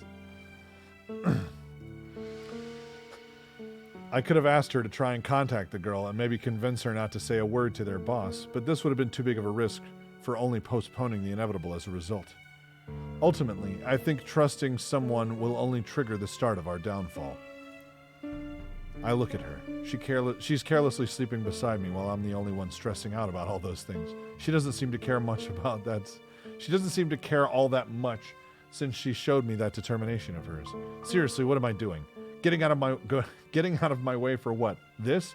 Sleeping in this cheap-ass bed? Eating this disgusting convenience store food? This is all her. No. What am I thinking? No matter how I look at this, I chose to do this of my own volition, right? I shouldn't hold it against her. Still, I know there's a darkness in my heart that I've yet to get rid of. So, that darkness which is whispering in me to destroy her is still? Yeah, this is one of my books, guys. I had always wanted to make a visual novel, and this is it. This is it. I'm sorry I tried to pretend. Why is he still? What is this guy's problem? Did you choose where we're going, my love? She says shamelessly the moment we enter the car. Stop that, it's disturbing. But we're eloping. I can at least call you that much, right? No, we're not. Eloping would mean we're about to wed. We're clearly not. Eloping would mean we're about to wed. Did you write another isekai light novel? What was I thinking? I don't know, man. You know? Except this one's a real gritty. But I want to wed. I love you and we're going to live together from now on. So she puts her head on my shoulder while smiling brightly. So what? There's no logic behind your words. Get off of me. I shake her off without any consideration for her feelings or even her well-being. Boo, you're no fun. She sticks out her tongue like a little kid before turning her attention towards the window, sulking. Man, she's a handful. This game whips between psychotic and like trying to be normal, like standard writing, like so fast. I don't even think edgy teenage me could like if I grew up, like if anime had existed when I was growing up, I legitimately might have written this. You know, it's a possibility. I've decided our destination. I've thought about it for a long time. What do you think of Las Vegas? She instantly looks back at me, sparkles in her eyes. So does that mean we're really going to get married after all? I've always wanted to go to Las Vegas. Back off. I've decided this out of convenience for us, not for your little fantasy. Jeez. Well, I knew how much she wanted to go there. She's talked about it more than once, so I might have taken that into account. But he is. He's like a yandere tsundere. He really is. I'm not actually going to say that, am I? I don't understand. Shouldn't we try to go to some unknown villages instead of such a big city to try and lay low or something? Aren't we asking to be found out if we go there? Not exactly. The best place to hide a tree is inside a forest, right? Logically, if you think about someone trying to escape from a group like the Mafia, you think that this person is going to hide in some distant place, far away from urban civilization. But since you're a prostitute, we could just go hide you among all the other prostitutes. Tree in a forest, right? I mean, I assume she's going to keep that job. They're going to be bills, you know? That's exactly how his pursuers are going to think too.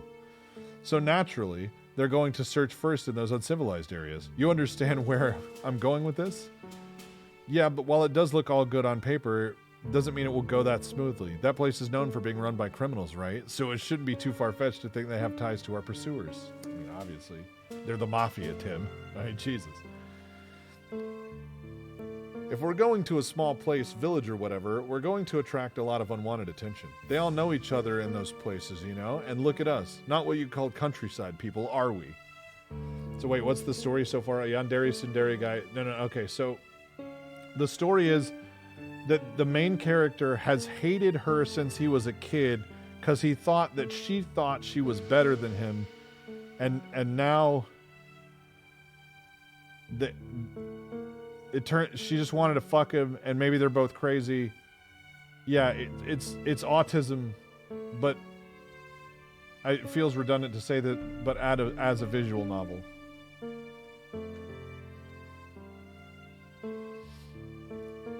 If you say so. She doesn't seem to buy it. Is she scared? She shouldn't be. One more thing. I need her to understand this perfectly, else none of this is worth it. Even if they find us, it doesn't change anything, does it? In the end, both of our lives have never been worth living. I won't live my days in such a boring place as a village, or crawling in fear inside a hole somewhere. My life has been nothing but boredom already, so she looked at me, clueless. Let's try and have some fun, shall we? It's the Mafia, Tim. It's the Mafia, Zion. What are you doing? It's the Mafia. Maybe visual novels are turning shit now. Oh yeah, no, absolutely. Like this is it's not an American-made light visual novel, but yeah. She regains that smile of hers so naturally, a beautiful, pure, bright smile. That smile that I would have done anything to destroy before. I was now the source of its existence. I should feel flattered by this. I should, yet how disgusting. I don't think he said it. Could it just please end? God damn, guys. This has to be the end, right? Vegas? It took us another day and a half to arrive at our destination, so 3 days all in all, since it was on Friday night that we've eloped, like Cassandra loved to say so much, we were now obviously Monday, late in the evening.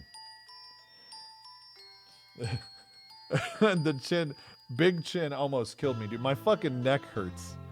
My fucking neck hurts from fucking big chin. I'm just like, why does it keep going on? Where are we going with this? The moment we've entered the core of the city, she became ecstatic. At every street corner, she would say, "Oh, or look, look, look, it's so beautiful." Or again, "I want to go there. Let's go there, all right?" She's white trash. That's why she likes Vegas.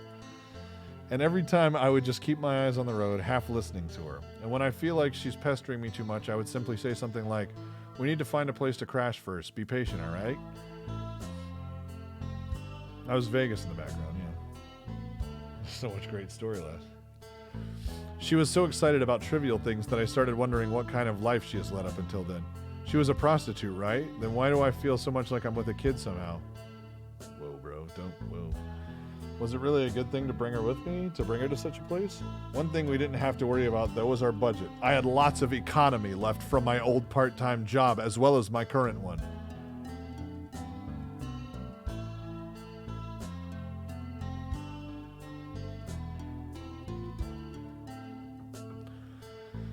Well, current might not be the case anymore, but whatever. Since I lived my life up until then pretty much modestly. Yeah, it went from like a rape thing to like now they're running away to Vegas to escape the mob. Like I got plot whiplash, boys. I had more than enough for both of us for quite a respectable amount of time. Obviously, the first place we decided to hit was the mandatory casino. I mean, that's pretty much all there is to see here, so we've drunk a lot, and when I mean a lot, I mean we didn't as much as think of ever stopping throughout the night. She looked at everything with eyes full of curiosity. The old people on their slot machines would be very intriguing to her. She could gaze at them for 30 minutes without end. That's fucking weird. And when I asked her if she wanted to try, she looked at me with a smile and said, "They look so pathetic, it's almost pitiful. But when you think about it, aren't we the same? We pass our lives routinely doing the same emotionless movements." Oh shit, it's getting philosophical now. God damn it. Forgetting even about the meaning behind it. I wonder, if there's a God, wouldn't he look at us with the same pity? Come on, guys. Yeah. I don't think it was translated. I think the guy just didn't know English very well. I walked closer to her, put my hand on her head, and looked at her silently. I wanted to somehow comfort her, but no word came to mind. That's when she continued. "As long as we're together, let's not do this, all right? I want this to be special. Us. You don't need to force yourself. You don't need to love me, but at least make sure we never forget, all right? Never forget the reason we're here right now, because we're running from the cops?" Or mafia? I'm sorry, it's the mafia, Tim. It's the mafia. I took her by the hand and led her throughout the maze. You know, I'm starting to think that was the best line in the entire thing. It's the mafia, Tim. Like, that was the best line in the whole thing, wasn't it? God damn. It's past us by now. I took her by the hand and led her throughout. It was just me, the fat one, sports guy, big chin. But was it a good thing to ascertain her wish? I mean, not forgetting the reason why we're here would mean we would always be fearing to be found, always running. And maybe that's what she wanted. She would also look at me with great interest while playing blackjack. She didn't know the rules, but the moment I explained it to her, she would try and help me sometimes. And she was smart. Oh, for that she was. Why? That's like 10 times he's written that. Yeah, Sunday garbage. That's the thing, boys. I almost forgot how she was at the top of our school once, to think that she's become so innocent. Or maybe she always has been. The way I imagined her at the time, I thought she was a strong-willed woman that could do anything she put her mind to it. But I couldn't have been more wrong. Hey, what's up, skeleton? She was fragile, delicate, and pure. Any man would have been better for her. Any man. Yet she was unlucky enough to choose me out of all of them. The moment we started to become really wasted was the moment everything started to slowly crumble. She's gonna get kidnapped. I had to go to the washroom because of the alcohol, obviously. And the instant I got out of it, I saw her speaking with another man. Well, okay, she wasn't speaking to him more than he was trying to hit on her, but whatever. Her eyes were different from when she was with me. She had a stern expression, cold as ice. It was obvious she was trying to get rid of him, but he seemed persistent. I came up to them and asked if she knew him. I don't. He actually was about to leave, right? Oh, so he's your boyfriend? Sorry, man. It's such a beautiful woman you have here. I couldn't pass by without at least trying, bro. You know, I can understand, bro. He looked at me with that expression, as if he did the most natural thing in the world. What did he ask of you? I asked her plainly. Nothing. Answer me! I shouted, not minding the people around us. Obviously, most of them did turn around by my sudden outburst. Who wrote this? A madman. An absolute madman. She didn't want to answer, but knowing me, she finally looked down and said, he asked me how much it was for the night. You just treated her as a prostitute? I'm sorry, he repeated back again. But as I said, she's a very attractive girl, so leave, I said emotionlessly. But without waiting, I again repeated the order. I said leave. But that's emotion, right? Leave. I said leave. He replied to me, okay, no need to be cold, geez. You're meant to be together, you two. I wasn't talking to you. Cass, leave. Wait for me outside while I deal with this bitch. Oh, no. I'm about to deal with this bitch. You just assume my prostitute is a prostitute when she used to be... Shh. The old Norway king forced him to play this game I created. No, this is all me. We're about to deal with this bitch. What did you just say? The man became visibly agitated the moment he understood my words. No. Tim, come with me. It's the mafia, Tim. I don't want to be alone. I don't care how he treated me. Just come, all right? Let's stay together. I took a stance, no longer minding her presence next to me. Fully autistic. We're back into autism. She started hugging me from behind, probably by fear of me jumping on the guy. What are you doing? Stop, you idiot. Before I could finish my sentence, I was hit in the face by the man in front of me. He probably took her action as an opportunity to hit me by surprise. I almost lost my balance, but was somehow able to keep my ground. If I stumbled right now, I would fall on her. A second hit came, and I had no choice but to take it yet again. I fell on a knee. At that moment, she finally understood what was happening as she decided to protect me from up front instead. Leave him alone! Don't you see he's not in any position to fight? Well, rip your dick, boys. The guy didn't stop by her words, but he did say something along the lines of, next time know with whom you are dealing with, punk.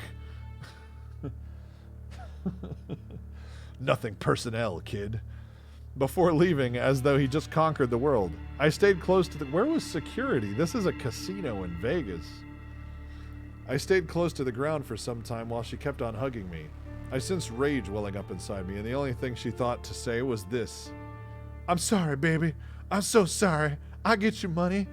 Her useless apologies only fueled my anger. I got up from the ground without looking at her and started walking towards the nearest bar. I wanted to be alone. What an idiot. I knew what would happen if she kept on following me, but sure enough, there was nowhere for her to go.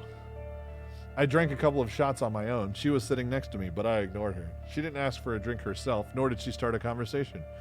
She kept on looking at me. I was the center of her whole world. That's how I felt at that very moment. After that, I went outside dejectedly. I was so drunk, I don't even know how I was able to walk so straight. That is, if I was walking straight to begin with. Oh man, is that Celine Dion? That's a perfect drawing of Celine Dion.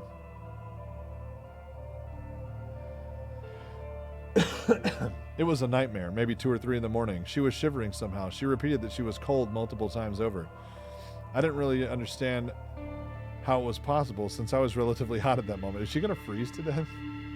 I lit a cigarette and simply looked at one point in space without thinking much of anything until, hold me.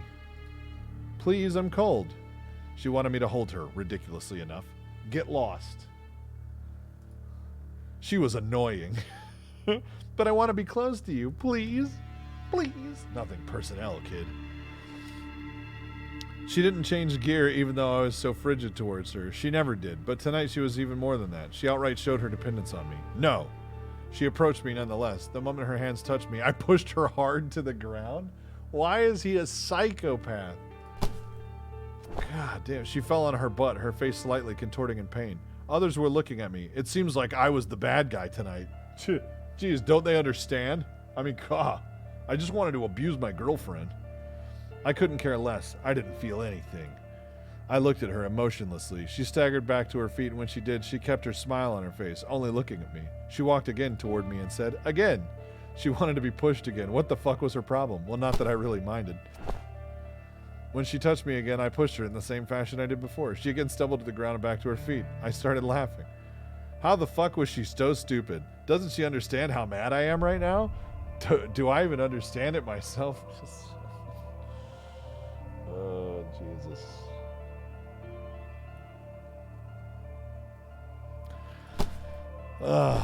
I pushed her to the ground. On the ground, she was laughing, like me, I guess, but this time she had a harder time getting back up. People were eyeing us as though we were not part of their world, another species entirely. You're such an airhead sometimes. My anger had totally dissipated thanks to her stupid act. I helped her back. Yeah, she just had to get abused a couple times and then it was okay. Geez, she really knows how to diffuse the situation when I go into an autistic rage. I helped her back on her feet and we entered the casino anew. She was happy. She had locked arms with me and she was holding me so tight, but I had no other choice but to leave her to her own devices. We walked past a multitude. I guess that's just how it goes. We walked past a multitude of tables, all of which had different ways of carelessly losing your money. She took notice of one in particular. How long is this going to go on? I want to try this one. Give me 20. All right. I gave it to her happily, somewhat intrigued by her sudden desire to play a game. Since we've gotten here, she was always simply looking my way, happy to see me gamble with no interest in particular in herself. She puts a chip the croupier gave her in number 0. Wait, you do know how this works, right? Yeah, what of it? You know you only have one chance out of 37 while playing like this. Sure. Roulette started turning and turning. Soon enough, the little ball slowed down and stopped inside one slot in particular. And sure enough, that slot was the number... Wait, what? Yeah, I won, babe. How is this fucking possible?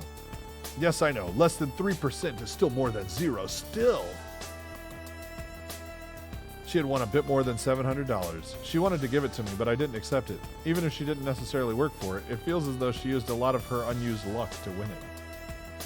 Oh, Jesus. Later, Rebel Ham. Thanks for hanging out, dude. I'm exhausted. I mean, this thing has turned to shit. I don't know what the fuck is going on anymore.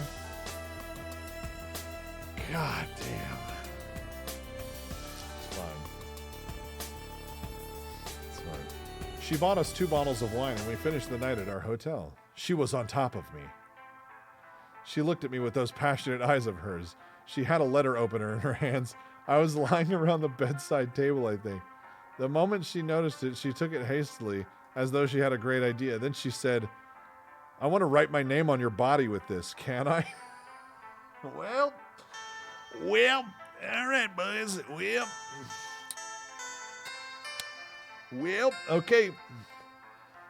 I said, sure. Well.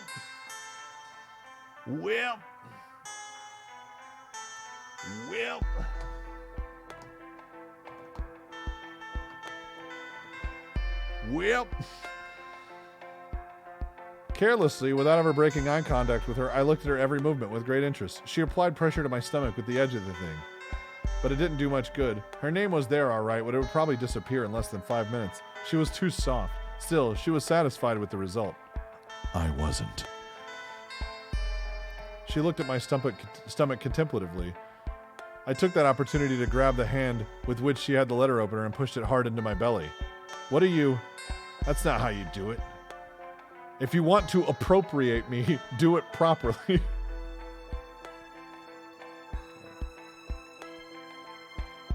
Hold on. There we go. That's the one. That's the one I want. There we go. Just going to bring that back up. Appropriate you? I didn't reply to her. Her eyes were enough to convey my thoughts. My eyes were enough to convey my thoughts. I don't want to hurt you. If you don't want to, then get off me. She cried. Right then she cried, but while doing so, she started carving her name on my body thoroughly. Because those weren't tears of sorrow.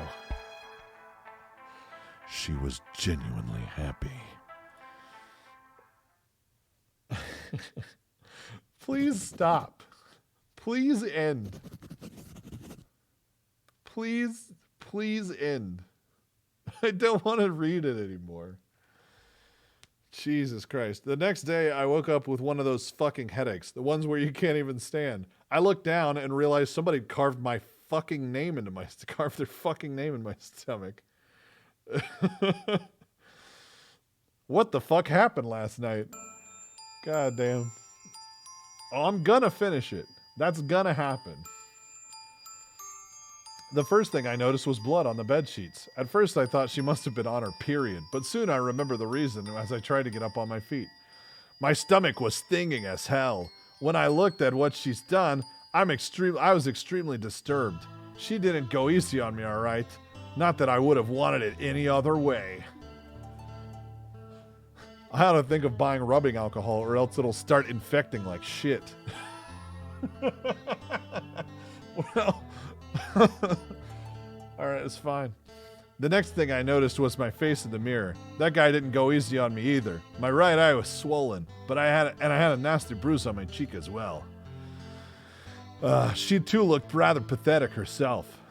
Her ass and lower back were quite irritated, probably because of me keeping on pushing to the ground the night prior.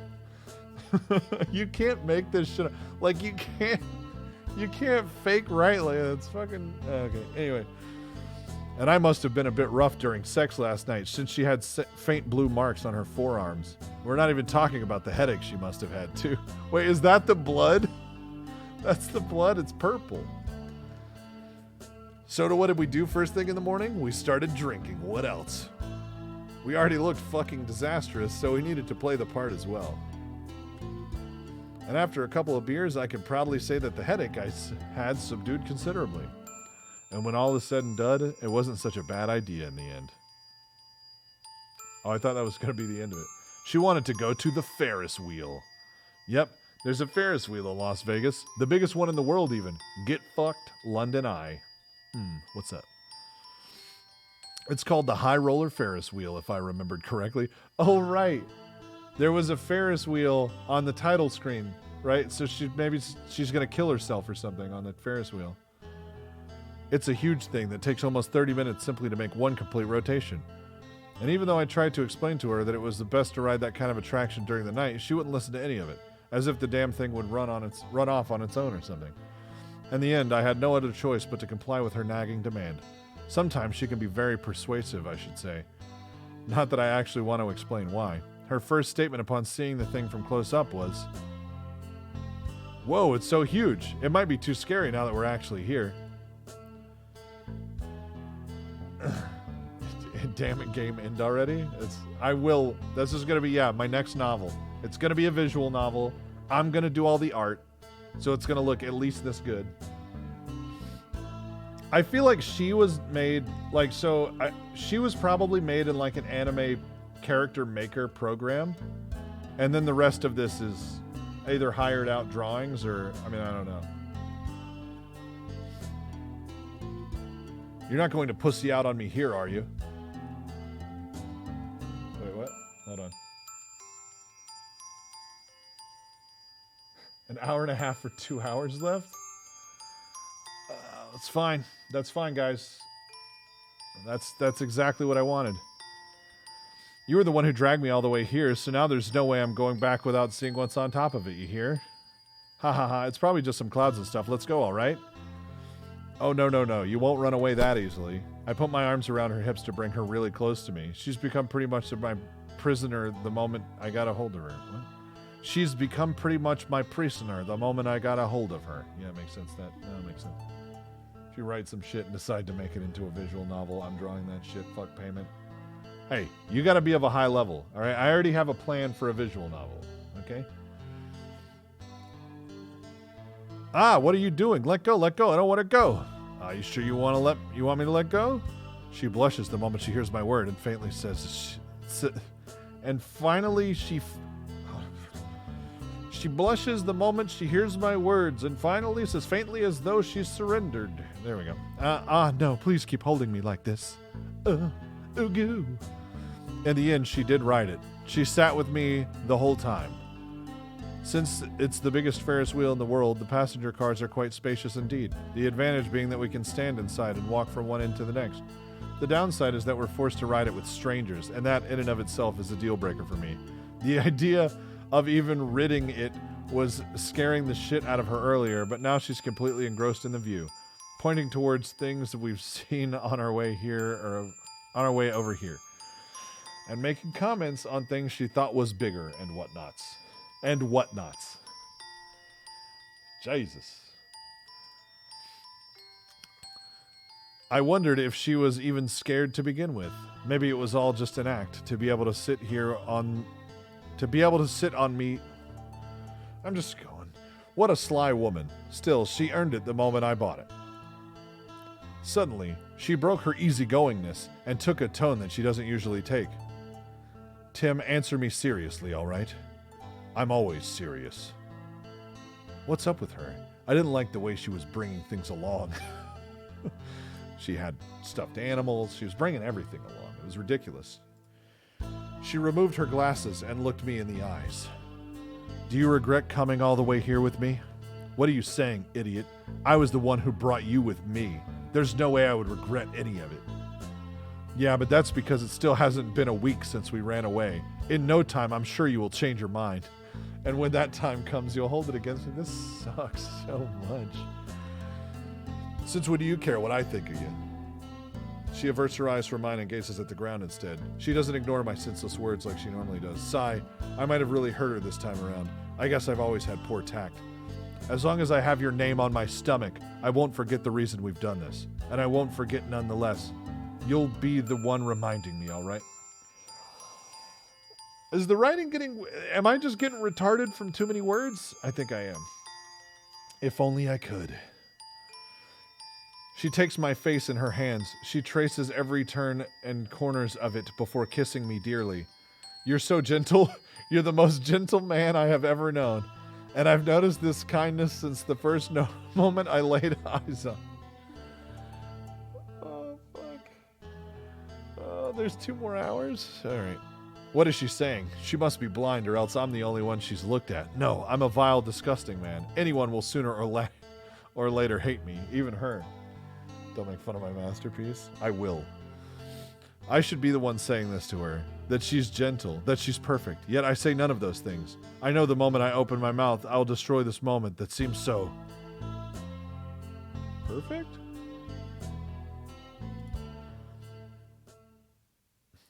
Yeah, apparently 2 more hours of this. How many chapters? Do you know? You'll check? You can just say it. Everybody knows you exist. After the ride, she told me she wanted to change hotel rooms. I didn't understand why. Our current one was already more than enough for the little we actually used it to do. But again, she pestered me, saying things like, I want something more cozy. And it's with the money that I've won, so it shouldn't be a problem, right? Yeah. He's gentle. Rape, murder, gentle. Yeah. Super gentle. It's, you know? What's up, 4 grain? Yep, there's somebody here with me the whole time, guys. It's a ghost. I didn't really care either way. The only thing that was a bit of a letdown was the fact that we've already paid for our old hotel room for another 2 nights, so it was kind of a waste. And since we didn't have an infinite amount of money, we would sooner or later be confronted by the fact that we're not beyond the law of society. After driving around for a while, she finally said, there, let's go there. I parked in front of the thing reluctantly and stated the obvious. The fuck do you mean there? It's a fucking motel. Our old place is way better than this shithole. But it would feel much more comfortable in this one. Are you for real? The type of cheap-ass motel you often see on TV where they park right in front of your room. A nest of prostitutes. That's what this place is. There probably isn't even one security camera installed here. Else there would be a lot fewer clients using the damn place. It's not the type of place you would normally call cozy, but then again, I'm supposed to be with a prostitute right now, aren't I? I mean, no? What? Quit fourth walling us? I'm not gonna. You don't tell me how to live. I'll go take care of the room. Wait right here. She says so while getting out of the car. No, I'll come with you. No, it's all right. I want to do this on my own. Do this on her own? What's she babbling about? Is she trying to be more independent or something? Doesn't she realize that she's already 21? I decided to close my mouth and wait. Nothing good would come from arguing with her. Hasn't he been out of college for 2 years? What, did he go to fucking community college? She returned after 5 minutes. We entered our new room. It was pretty plain, like I imagined it would be. She's gonna kill him. Maybe she'll kill him. That'd be great. I put down what little we brought with us on the floor, and she instantly says, let's go to a bar or something. It's on me. But we literally just arrived. But I want a drink, and I know you want to... Let's have some fun like yesterday. Sigh, sure. What is... Is there a point to this? Let's have fun every day from now on. I wanted to say those words. I wonder why I forced myself not to tell them. I wondered why I always force myself to do things a certain way. Can't turn a hoe into a housewife. Did you find a number? Oh, it's a bummer. I guess you could find a full playthrough and look at the end. But then you'll be spoiled. I don't want spoilers. Just calm down. You just calm down. What do you have a turn? What's going on over there? What are you doing? Is that spoilers? Don't look up spoilers. She better kill him. We drank, and later that night we danced. We went to a club this time around. You can tell because, look, club lighting. I was not a good dancer at all. Very awkward indeed, but she didn't care. She smiled nonetheless. She would always smile no matter what, and it was a beautiful... I hate this so much. Even the Steam reviews called Tim autistic. Yeah, super. A beautiful night. Something I would rarely even notice before then. 14. Oh, we're almost there. We're almost there. This week was the best days of my entire life. She pointed out she's going to kill herself. She's going to kill herself because Tim's retarded. What's up, Nixon Hunter? We were on the dance floor, but didn't move with the crowd. We were staying there looking at each other, moving slowly while eating each other's eyes. What? Her eyes were things out of this world. Well, we're back to Tim the autistic boy. This does look like the place where you would say these kind of things. I looked around. There were a lot of beautiful colors flashing, and the music was moving us without our consent. Yeah, you missed a lot, Nixon Hunter. Oh, man. The ambience gave the impression that we were on top of the world, but it was a beautiful night indeed. Totally awesome. I'm not talking about this place, she said without blinking. Nor am I talking about this city. I'm talking about you. Only you. Don't you believe me? Yeah, I do. How could I not with those eyes of hers? Good. She kissed me deeply for a long, long time, then muttered out something that I had a hard time understanding because of the music. But you shouldn't. Why'd her face? But you shouldn't. What did you say? She touched my lower abdomen. Nothing. Now she's got a taste of blood. We're done.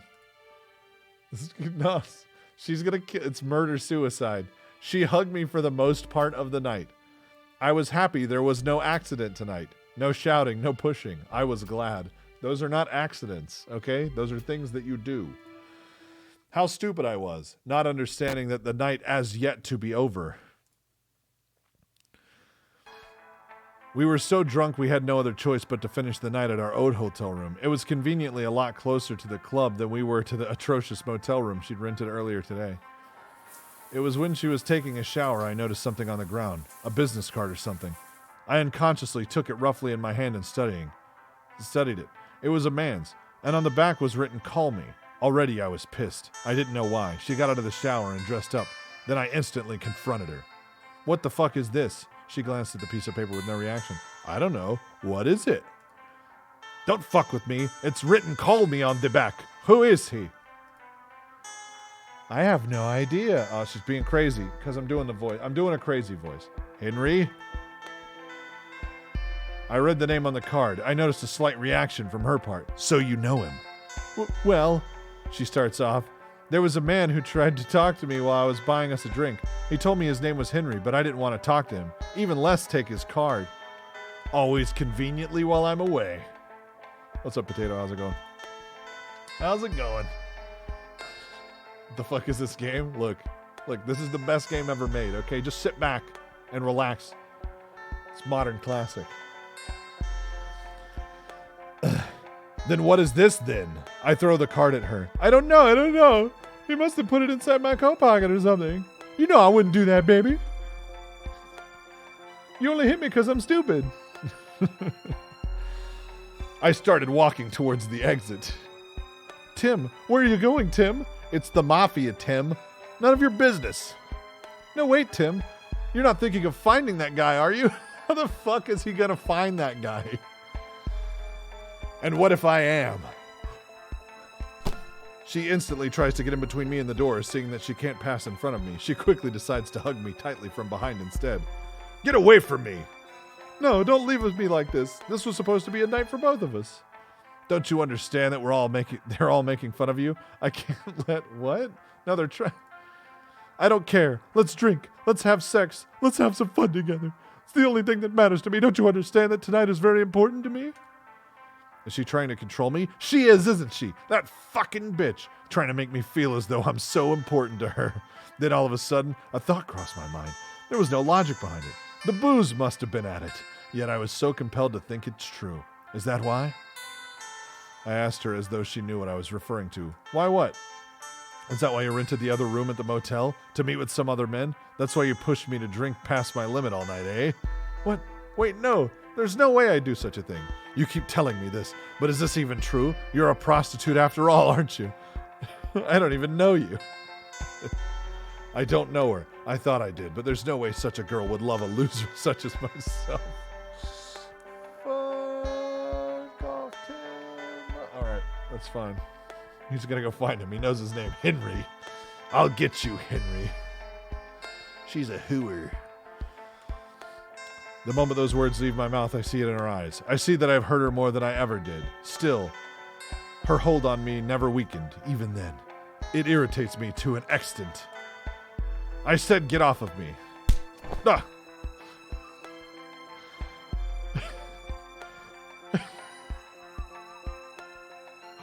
I read ahead a little bit. She refuses still, so I shake her off aggressively. The result? She hits her head hard on the right wall next to us and falls to the ground pitiably. I want to replay that sound effect.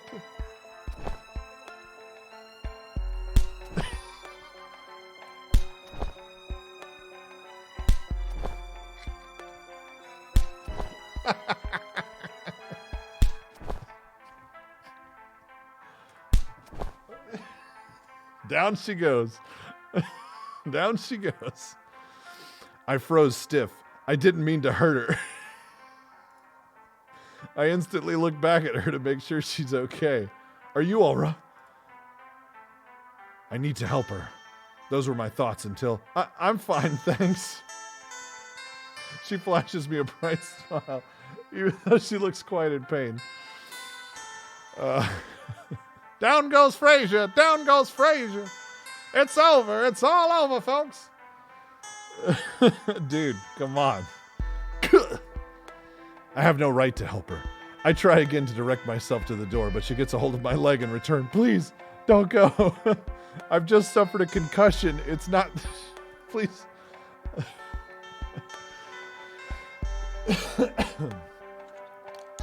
Oh, Jesus. I try to walk nonetheless, but she puts her everything into it. The thought of shaking her off almost becomes a reality. But then I remember what I just did. So instead I dropped down to the floor and sat right next to her, defeated. She lies her head on me as if nothing ever happened, yet I still felt anger. What a kid I am. Kick her in the head. He almost did. He thought about it. Later, I drank the bottle of... Later on, hand-waving this, later on, I drank the bottle of champagne all by myself, passed out in front of the door, thinking of blocking her way as if she had the thought of trying to leave. Oh, God. Chapter 12. Something to realize sooner. All right, wait, didn't we just do chapter 12? Didn't we just do... Did it? That was chapter 12. Wasn't that chapter 12? What? The next day, I felt disgusted with myself.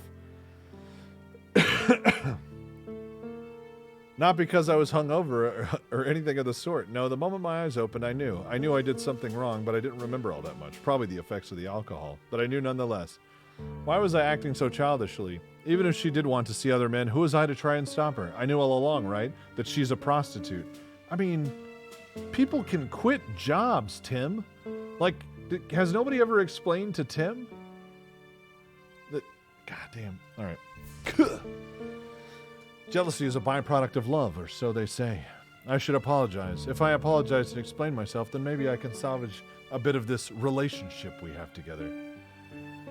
You read too many Steam reviews? Cam, why'd you do it to yourself, dude? It was only when I laid my eye upon her that I understood that I went too far. She's a prostitute. Yeah, she's a prostitute. Or she was. But then they ran away. Like, the mob was making her be a prostitute. Because of debt. The name of the game is Her Lie I Tried to Believe. Even though he's a brilliant billionaire businessman. Yeah, exactly. I mean, he got rused. She was doing something for breakfast. She wasn't the type to cook, but what she was doing was pretty straightforward. When she turned around to ask me if I wanted eggs with my toast, that's what I noticed. Was I the one who did this to you? She unconsciously touched her forehead at my words and looked down at her feet right after. No, baby, that wasn't you. I remember having pushed her yesterday. But was it really that strongly? Her forehead, there was a nasty black mark. On the side of her lips, there was a bruise, too. I also noticed that she had difficulty walking, even though she was trying so hard to hide it. Then I remembered those voices inside of me, pushing me, almost pleading with me to destroy her. I went too far. Now I realize it. All of this, we can't go on like this anymore. If we continue even for a night longer, I might really kill her. Even though I brought her here to protect her from them, I now realize that I was the one she should be protected from. So stupid. I hate this game. I need to end this. Maybe if I act quickly enough. Maybe it isn't too late. Where's your phone? My phone? Why would you need my phone? I need your phone now. I don't have it with me. It must be with the things we brought to the motel. Then I need to go find it. Wait, we can do that later, right? No, right now. I might not have the courage later. I reach for my keys, but she embraces me tightly before I do. Where did Bruce go? This actually surprises me enough to lose my balance and fall on the bed. She falls on top of me. She proceeds to kiss every inch of my face without end. Every time saying, I love you, I love you, I love you. I need to go. Yet she didn't budge. I love you, I love you, I love you. She decided that this situation would lead us nowhere. Or I decided that this situation would lead us nowhere. I can't show affection. Not now, of all times. Some hotel have cooked. Wait, what? Are you talking about the kitchens? So, no, they're in the fancy hotel. They're in the fancy hotel right now. So it's okay. They probably have a kitchen in the fancy hotel. You'll never understand the heart of a teenager's love, right? They're 21, though. Yeah, they're going to have to reboot her. It's the only way. Not wanting to hurt her any further than I already did, I get up to my feet, and while lifting her, keeping her close in my arm, it's like a piggyback, but in reverse. She has her face on my chest, and I can feel my shirt getting wet from her tears. I have her ass in my hands to support her, and I'm actually kind of happy with the situation, since I very much like her ass.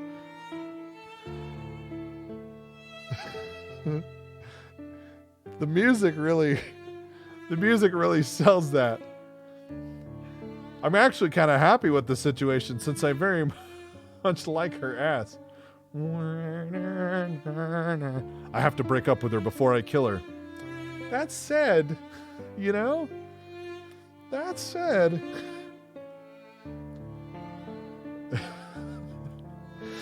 I walked her all the way to the car in this position, not minding the breakfast she did for the both of us. She didn't want me to let go of me, but everything has an end, doesn't it? The ride to the motel was a silent one. She was looking at the sky, completely devoid of expression. What is happening to her? Is there something she doesn't want me to see at the motel? Not that I mind, really. She has every right. I can no longer try to control her. Yep. This is exactly what you have to consider when you're trying to kill someone. This is important stuff. I very much like her ass. I can no longer. We got out of the car and surprisingly she led the way. She unlocked the door and opened it for me. As soon as we entered, I directed myself to our bags. I took both of our phones and walked back to her. Sorry, I need to do something alone. Wait for me here, will you? She didn't answer. She looked at me with those eyes. Those eyes that I almost forgot about. Her darkness met mine. I tried to ignore her and bypass her, but she didn't let me. Move. Say, do you love me? She finally asked it. She never did before, but now she did. I don't have time for this. Answer me. Do you love me? I said move. I lifted my hands at her mechanically, and she didn't cowered. She didn't blink. She didn't fear me at all. It didn't work. Well, sure it didn't. It didn't because I would never hit her. Do you love me? I don't have a choice, do I? Yes, I do. A dark smile. Enough to throw your life away for me? Yes. I say so with complete certainty. I see. Her smile disappears. I try to move again, but she blurts out something unexpected in the moment I do so. Let's go back to the other hotel room. Let's have one last night. Then you can do whatever you want. Sorry, but I can't. What I'm about to do is because I love you, Cassandra. She bites her lip hard before she bites her lips hard before returning her eyes on me. She tried, for that she tried, to smile, but couldn't, which created this expression in between happiness and complete despair. You said it. You finally said it. My full name. Ah. Didn't I ever call her by her full name before? I try to say something, anything, but she shakes her head from left to right. She opens the door behind to let me out. I walk past her coldly. If only she knew how much I love her, how much I would kill for it. And that's exactly why I must do this. Before leaving her sight, she says something to me. Tim, could you go buy me some tampon? Nope.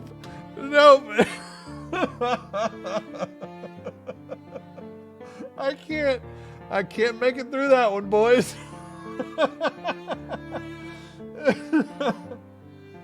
Tim, could you go buy me some tampon while you're at it?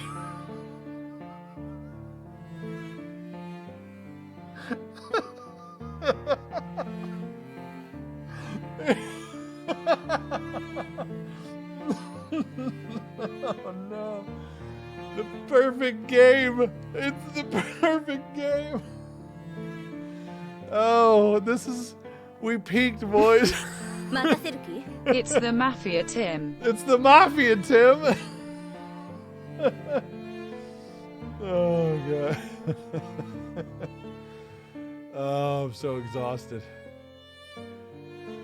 Oh, God, it's been 3.5 hours of this. Everything hurts, man. My jaw hurts. My neck hurts. Tim, could you go buy me some tampon while you're at it? Please. It's my last request. Just one more thing, Tim.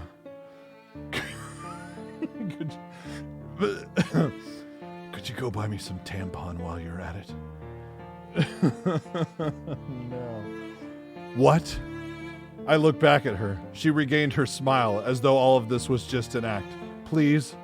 I kinda need it, you know? I guess it can't be helped, I guess.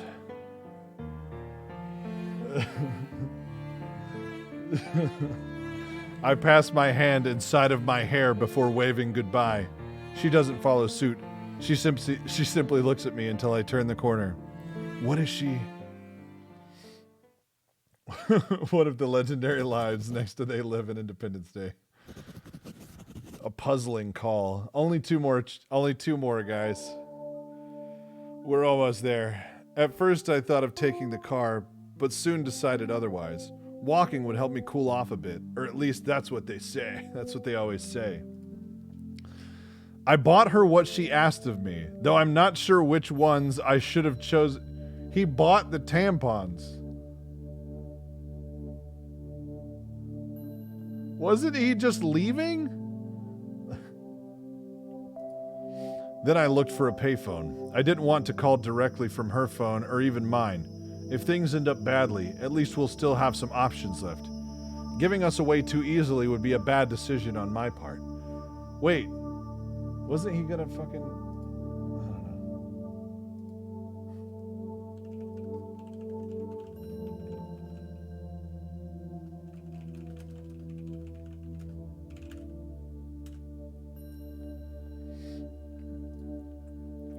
But man, it's harder than I thought to find a payphone in this day and age. I still found one in the end, but it took 10 minutes longer than I first anticipated. I searched in her phone. If I remember correctly, her name should be Fanny. Ah, there it is. Old Fanny the prostitute. Classic. Old Fanny the prostitute. Fanny, her roommate, should know the number of her boss. Or maybe, if we're even luckier, she wouldn't have told him yet. I know there's no possible ways we can return home soon enough for her next shift tomorrow, but if I can explain things, then maybe. I just need to say to her boss that I'll shoulder her debts. In the end, even though we tried to escape, the only thing this man really wants is money. I just need to know how much. Hello? After 3 rings, she answered. Hi, Fanny? Is this Fanny? Cassandra's roommate. Yes, it's me. Who's speaking? I'm John, one of her clients. Smart Tim. That's really thinking. Her client? Didn't know she was selling things. No, well, Would you mind giving me the number of her boss? There's something really important I need to talk to him about. Her boss? Who's that? Sorry, she's not here right now. She told me she was going on a trip to Vegas. And alone on top of it. She could at least invite me. Anyway, you would have a better chance by calling on her phone. Bye. Wait a minute. She told you she was going on a trip alone? When? When? I don't know. She sent me a mail on Friday night saying she was going somewhere. And another one the day after or something like that. I'm not sure. Friday night. It was the night I took her with me impulsively. To think she had a chance to send a mail. Not that it is impossible. Anyway, if you don't have anything else to ask, I have other things to do, so... Wait, I need to know one last thing, because the way she talked about it almost seems as if she was planning to come back. Chapter 14. Her lie I tried to believe. There it is, boys.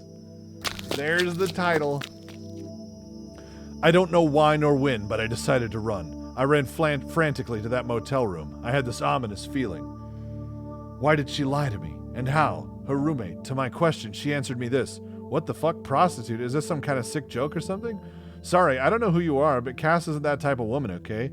You won't make me think otherwise. No, if you'll excuse me. Right? Oh God, boys, the twist is in. Cassandra isn't a prostitute? But that can't be. I've seen her work. She never denied it. Why would she try to make me believe so? I need to speak with her. But how can I even confront her? Guys, Guys, hold on to your hats. And why did she lie to me? I feel an anger well up inside of me. I know. I'll ignore her until she can't take it anymore. And when she does, I'll force her to tell me everything. The best way to make her suffer without hurting her. She's so dependent on me, she won't be able to bear it She won't be able to bear it for long. Soon enough, she will tell me everything. And then she'll ask me to forgive her. With this way, she always asks me for everything. Those eyes, that smile, her lips, her everything. I'll accept, of course, but she will feel indebted to me. That's when I'll ask her. Guys, she was just playing him the whole time. She was actually fucking with him the whole time. She finally got him to admit that he loves her. She got him to say the first name. That's our twist. That's when I'll ask her to something. Oh, if only we could figure that out. How's your sex life? Hi, Cassandra. How's your sex life? That's how it'll lead in. Why did I try to separate us? I don't understand anything anymore. Why did she lie to me? Why am I this way? Why am I scared? ... At last, I'm in front of that door. I'm about to open it when I notice something strange. A plastic bag is enveloping the door's handle. I almost rip it off, but stop midway. There must be a reason why it's here. Also, I have no time dealing with something so annoying. I open the door with the bag still on the handle. I look down. I need to ignore her. I walk extremely slowly until I'm in the middle of the room. For some reason, I start trembling. That's when something on the table takes up my attention. I reflexively fixate on it. What? It's the Mafia, Tim. It seemed like it started raining. There must have been holes in the shitty ceiling since it started leaking on the table of all places. I'm sorry. I almost hear her, but I don't want to hear her. This is fake. I lied to you. A noise, an annoying noise, as if something slowly opened and closed in a badly oiled door over and over again. But I did love you. I did love you. I see her move from the corner of my eye, but I don't want to see it. Oh no, she just hung herself? Oh, it was the lame one. She didn't even double back. It wasn't even the interesting twist. I love that boy who in 3rd grade had difficulty running as fast as the other. I love the courageous little boy who in front of the whole class declared he would one day run faster than every one of them. Wait, she's retarded.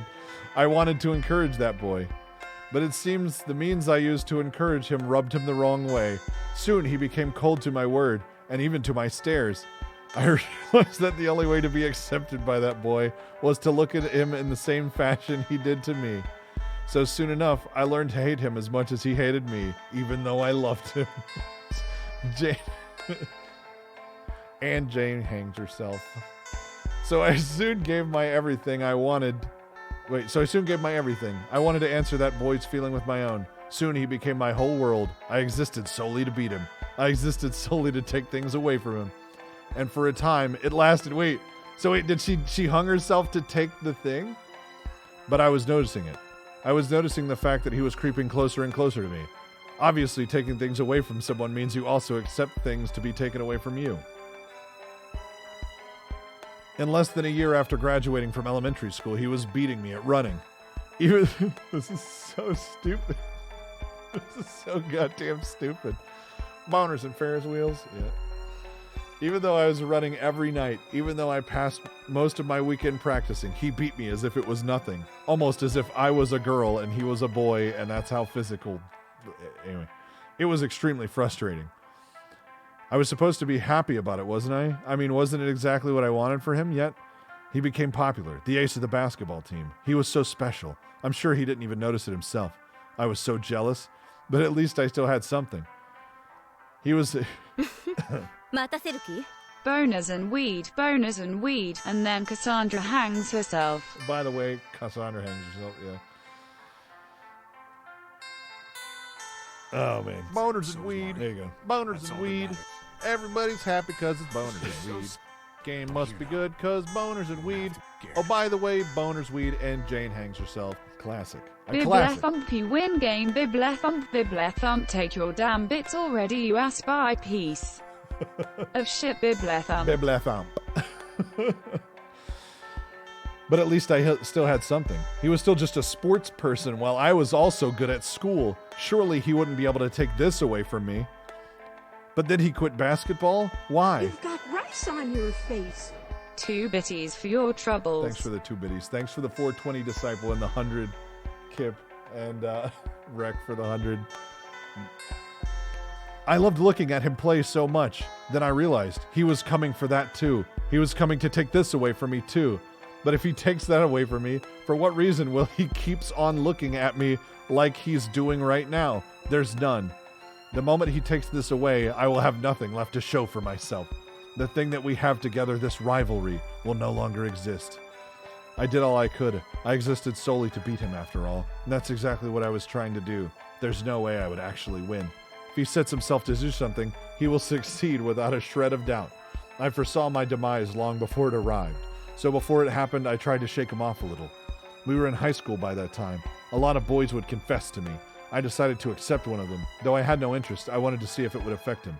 Because if it did, it means I will still have something. But it didn't.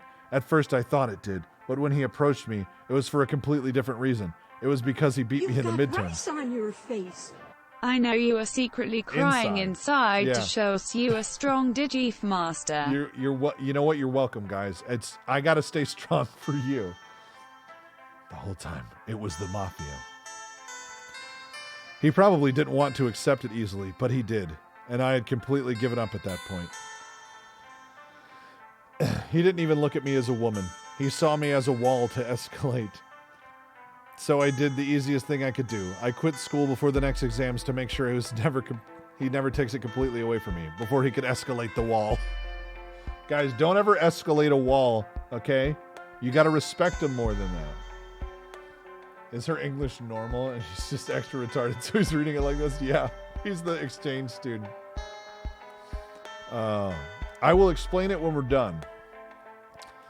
Since he thought the other ones didn't count, I will always be the best out of the both of us if I retire now. So went my flawed logic.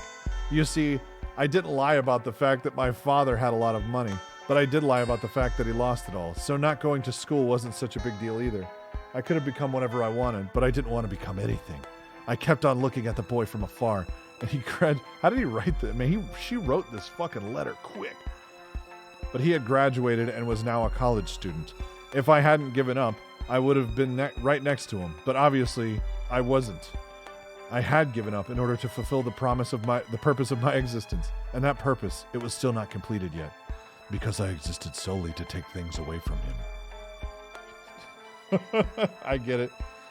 It was fairly easy to approach his friend, and the moment I explained my interest in seeing him again, he accepted quite readily. The night went on perfectly as I anticipated. Soon enough, I was alone with the boy. He had those eyes, the same eyes he always had. Sad eyes. Special eyes. My brain. I tried the best I could to appeal to him, looking at him mischievously, touching him whenever I could, even tripping for that very purpose. As expected, he finally reacted to it. He was a man, after all. I had him. I almost had him. Almost. But he refused me still. I had no idea why. Was I not to his liking? He must have wanted prostitutes. Maybe it's because he still hated me. Or maybe it's because I looked too pure, because I didn't look like a woman. So this is so stupid.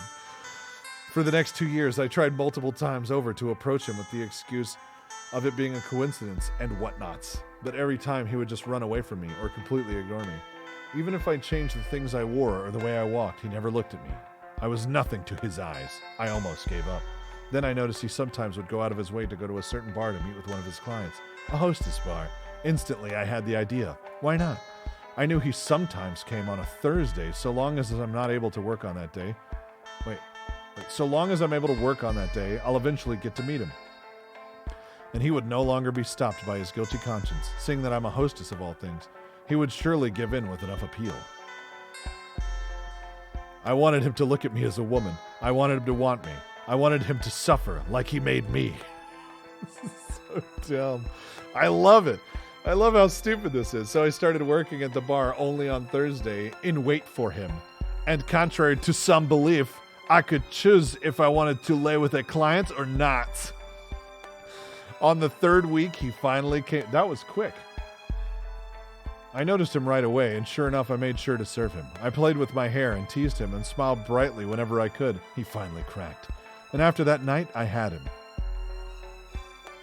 He had cold black eyes, like a doll's eyes, like a game journalist or a shark. From then on, cold black eyes. From then on, it was a piece of cake. He was so gentle, too gentle. That was his downfall. I created a story to go along with the fact that I'm a prostitute in order to stir up compassion for him. And on our 7th meeting, I even beat my own self up to make him react intentionally. Oh. That's 4D chess, boys. She was playing that 4D prostitute chess. That's right. Since the very beginning, it was all my fault. I manipulated him, played with him. Who's she telling this to? She wrote this letter to him. Did he not realize that the conceit of this was he wrote the letter to, like she wrote the letter to him? I'm so disgusting. Then he brought me to Las Vegas. Every time he would disappear for 1 minute or two, I would start up a conversation with complete strangers. All this to make him jealous, and it worked more often than not. And I even dropped a business card on the floor. A fake business card. And he was pissed. He shouted at me and drank himself to sleep. And while he slept, I hit my head on one of the walls just so that he could think he'd done it himself. And just now he said it to me. He said that he loved me. I made him love me. A gentle boy and I exists solely to take things away from him. How horrible I am. Let him wish he had never crossed paths in this world. I took away his job, took away his girlfriend, almost took away his life. Now, let me even take away his love. Come on, show her feet. Show her feet dangling.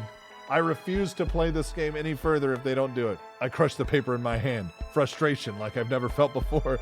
The rain has now become frantic. I can no longer control it. I look at her moving ever so slightly. Yes! Yes! I love this game. Who's this man? Plot twist. He's stupid enough to ask, who's this man? It literally just a business card that says Henry and call me on it without a phone number. And he says, who is Henry?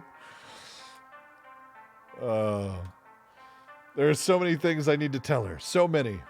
But only one comes out of my mouth. You stupid liar. you stupid liar. Got him. Oh, shit. Roll credits.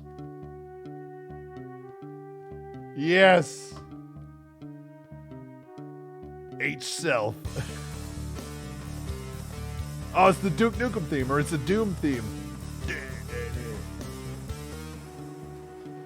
Oh, goddamn. Music. Emmanuel Yerpin. Turpin? Played the long con. Oh, Jesus.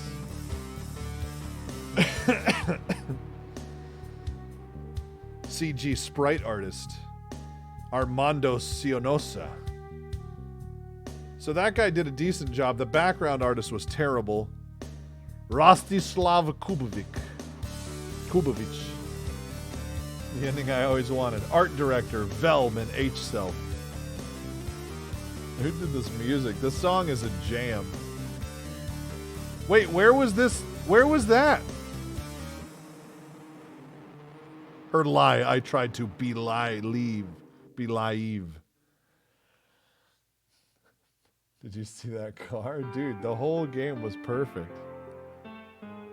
Let's watch the credit. Let's just look at ingrain these names. Okay, Velm did nothing. Menu and miscellaneous and art director. Those aren't real jobs. I'm sorry. DRC, The Tale of Big Chin. I would play it in a fucking heartbeat.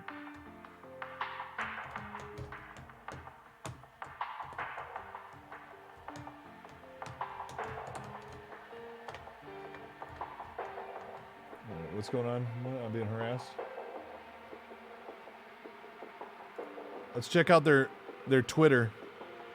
For those who want the original version of Her Lie, I Tried to Believe, which has a few 10 different lines of text without downloading again, here's the patch. I want to just know the 10 lines.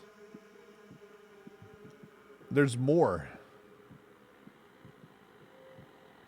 It seems even though our game has no sexual depiction, because of the text portion of the game is being considered as porn from Steam's perception, we won't be able to release it on its platform. We will release it on itch.io for the time being. So it looks like they pulled some lines that were too explicit.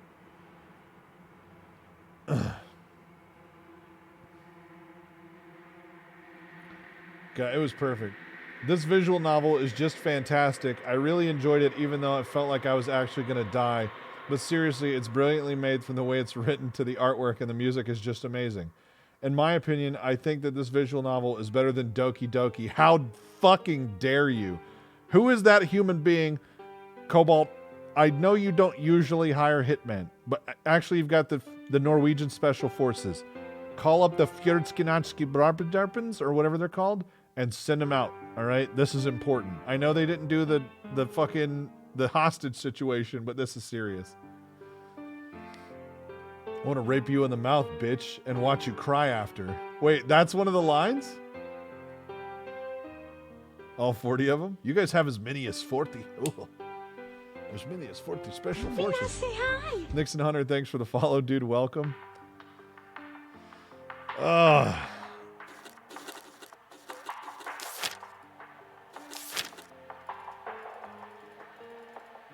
Oh man, time to play Rainbow, dude. I'm exhausted. That was 4 hours of just fucking reading and laughing. I'm done for the day. That was too much. But yeah, it'll be Siege tomorrow. We'll play Siege tomorrow. We'll start doing Sunday garbage streams, I guess. That line was left in. I want to rape you in the mouth, bitch, and make you cry after. I don't remember reading that line. But yeah, I'm going to be done for the day.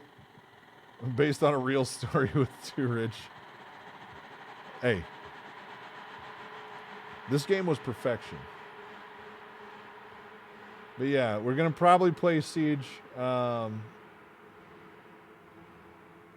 Disciple, we'll play Siege off stream. Actually, wait, when's... But yeah, we'll come back Sunday. We're going to do Kathy Rain. I'm going to eat something first, and then we'll... Tim? Can you buy me tampon? Oh, goddamn. Tampons and weed. Tampons and weed. Wait. But yeah, we're going to do... next week, we're going to do Kathy Rain. And we'll find some other shit. Kathy Rain might not be terrible. It's voice acted, though, and it looked pretty bad. So we'll see.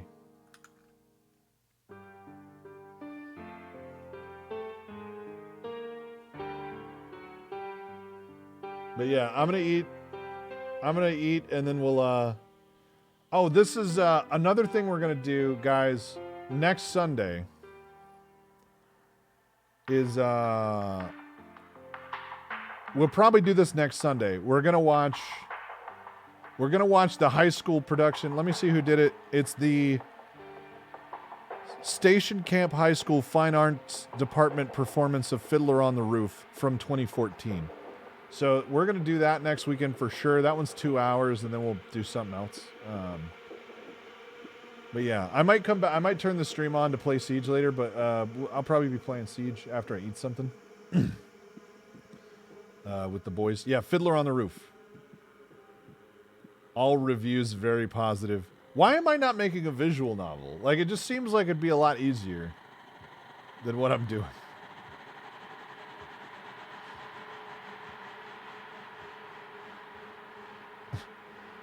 I love the trailer where they obviously tried to fucking bring Doki Doki into it. That said, I'd get out of control with my fucking visual novel.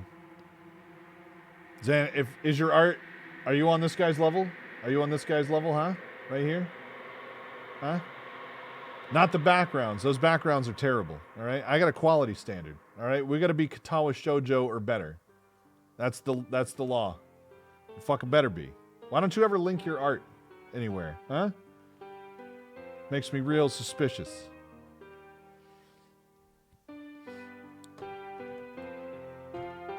All right. I'm going to go eat. Why would you make a visual novel in this masterpiece? I don't even know. Why would I try to compete?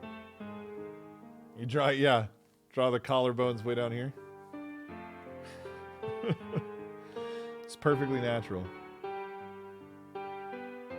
But yeah, anyway, I'm going to be done.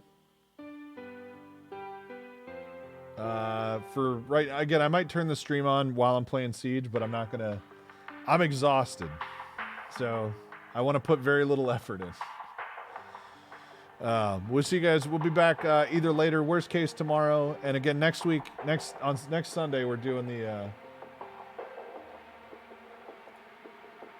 Next Sunday, we're doing what you call it.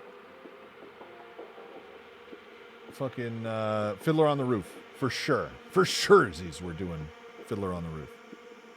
So I'll be back. Yeah, maybe later. Whatever. We'll see. It's the Mafia, Tim. I'll be back. I'm done. Later, boys.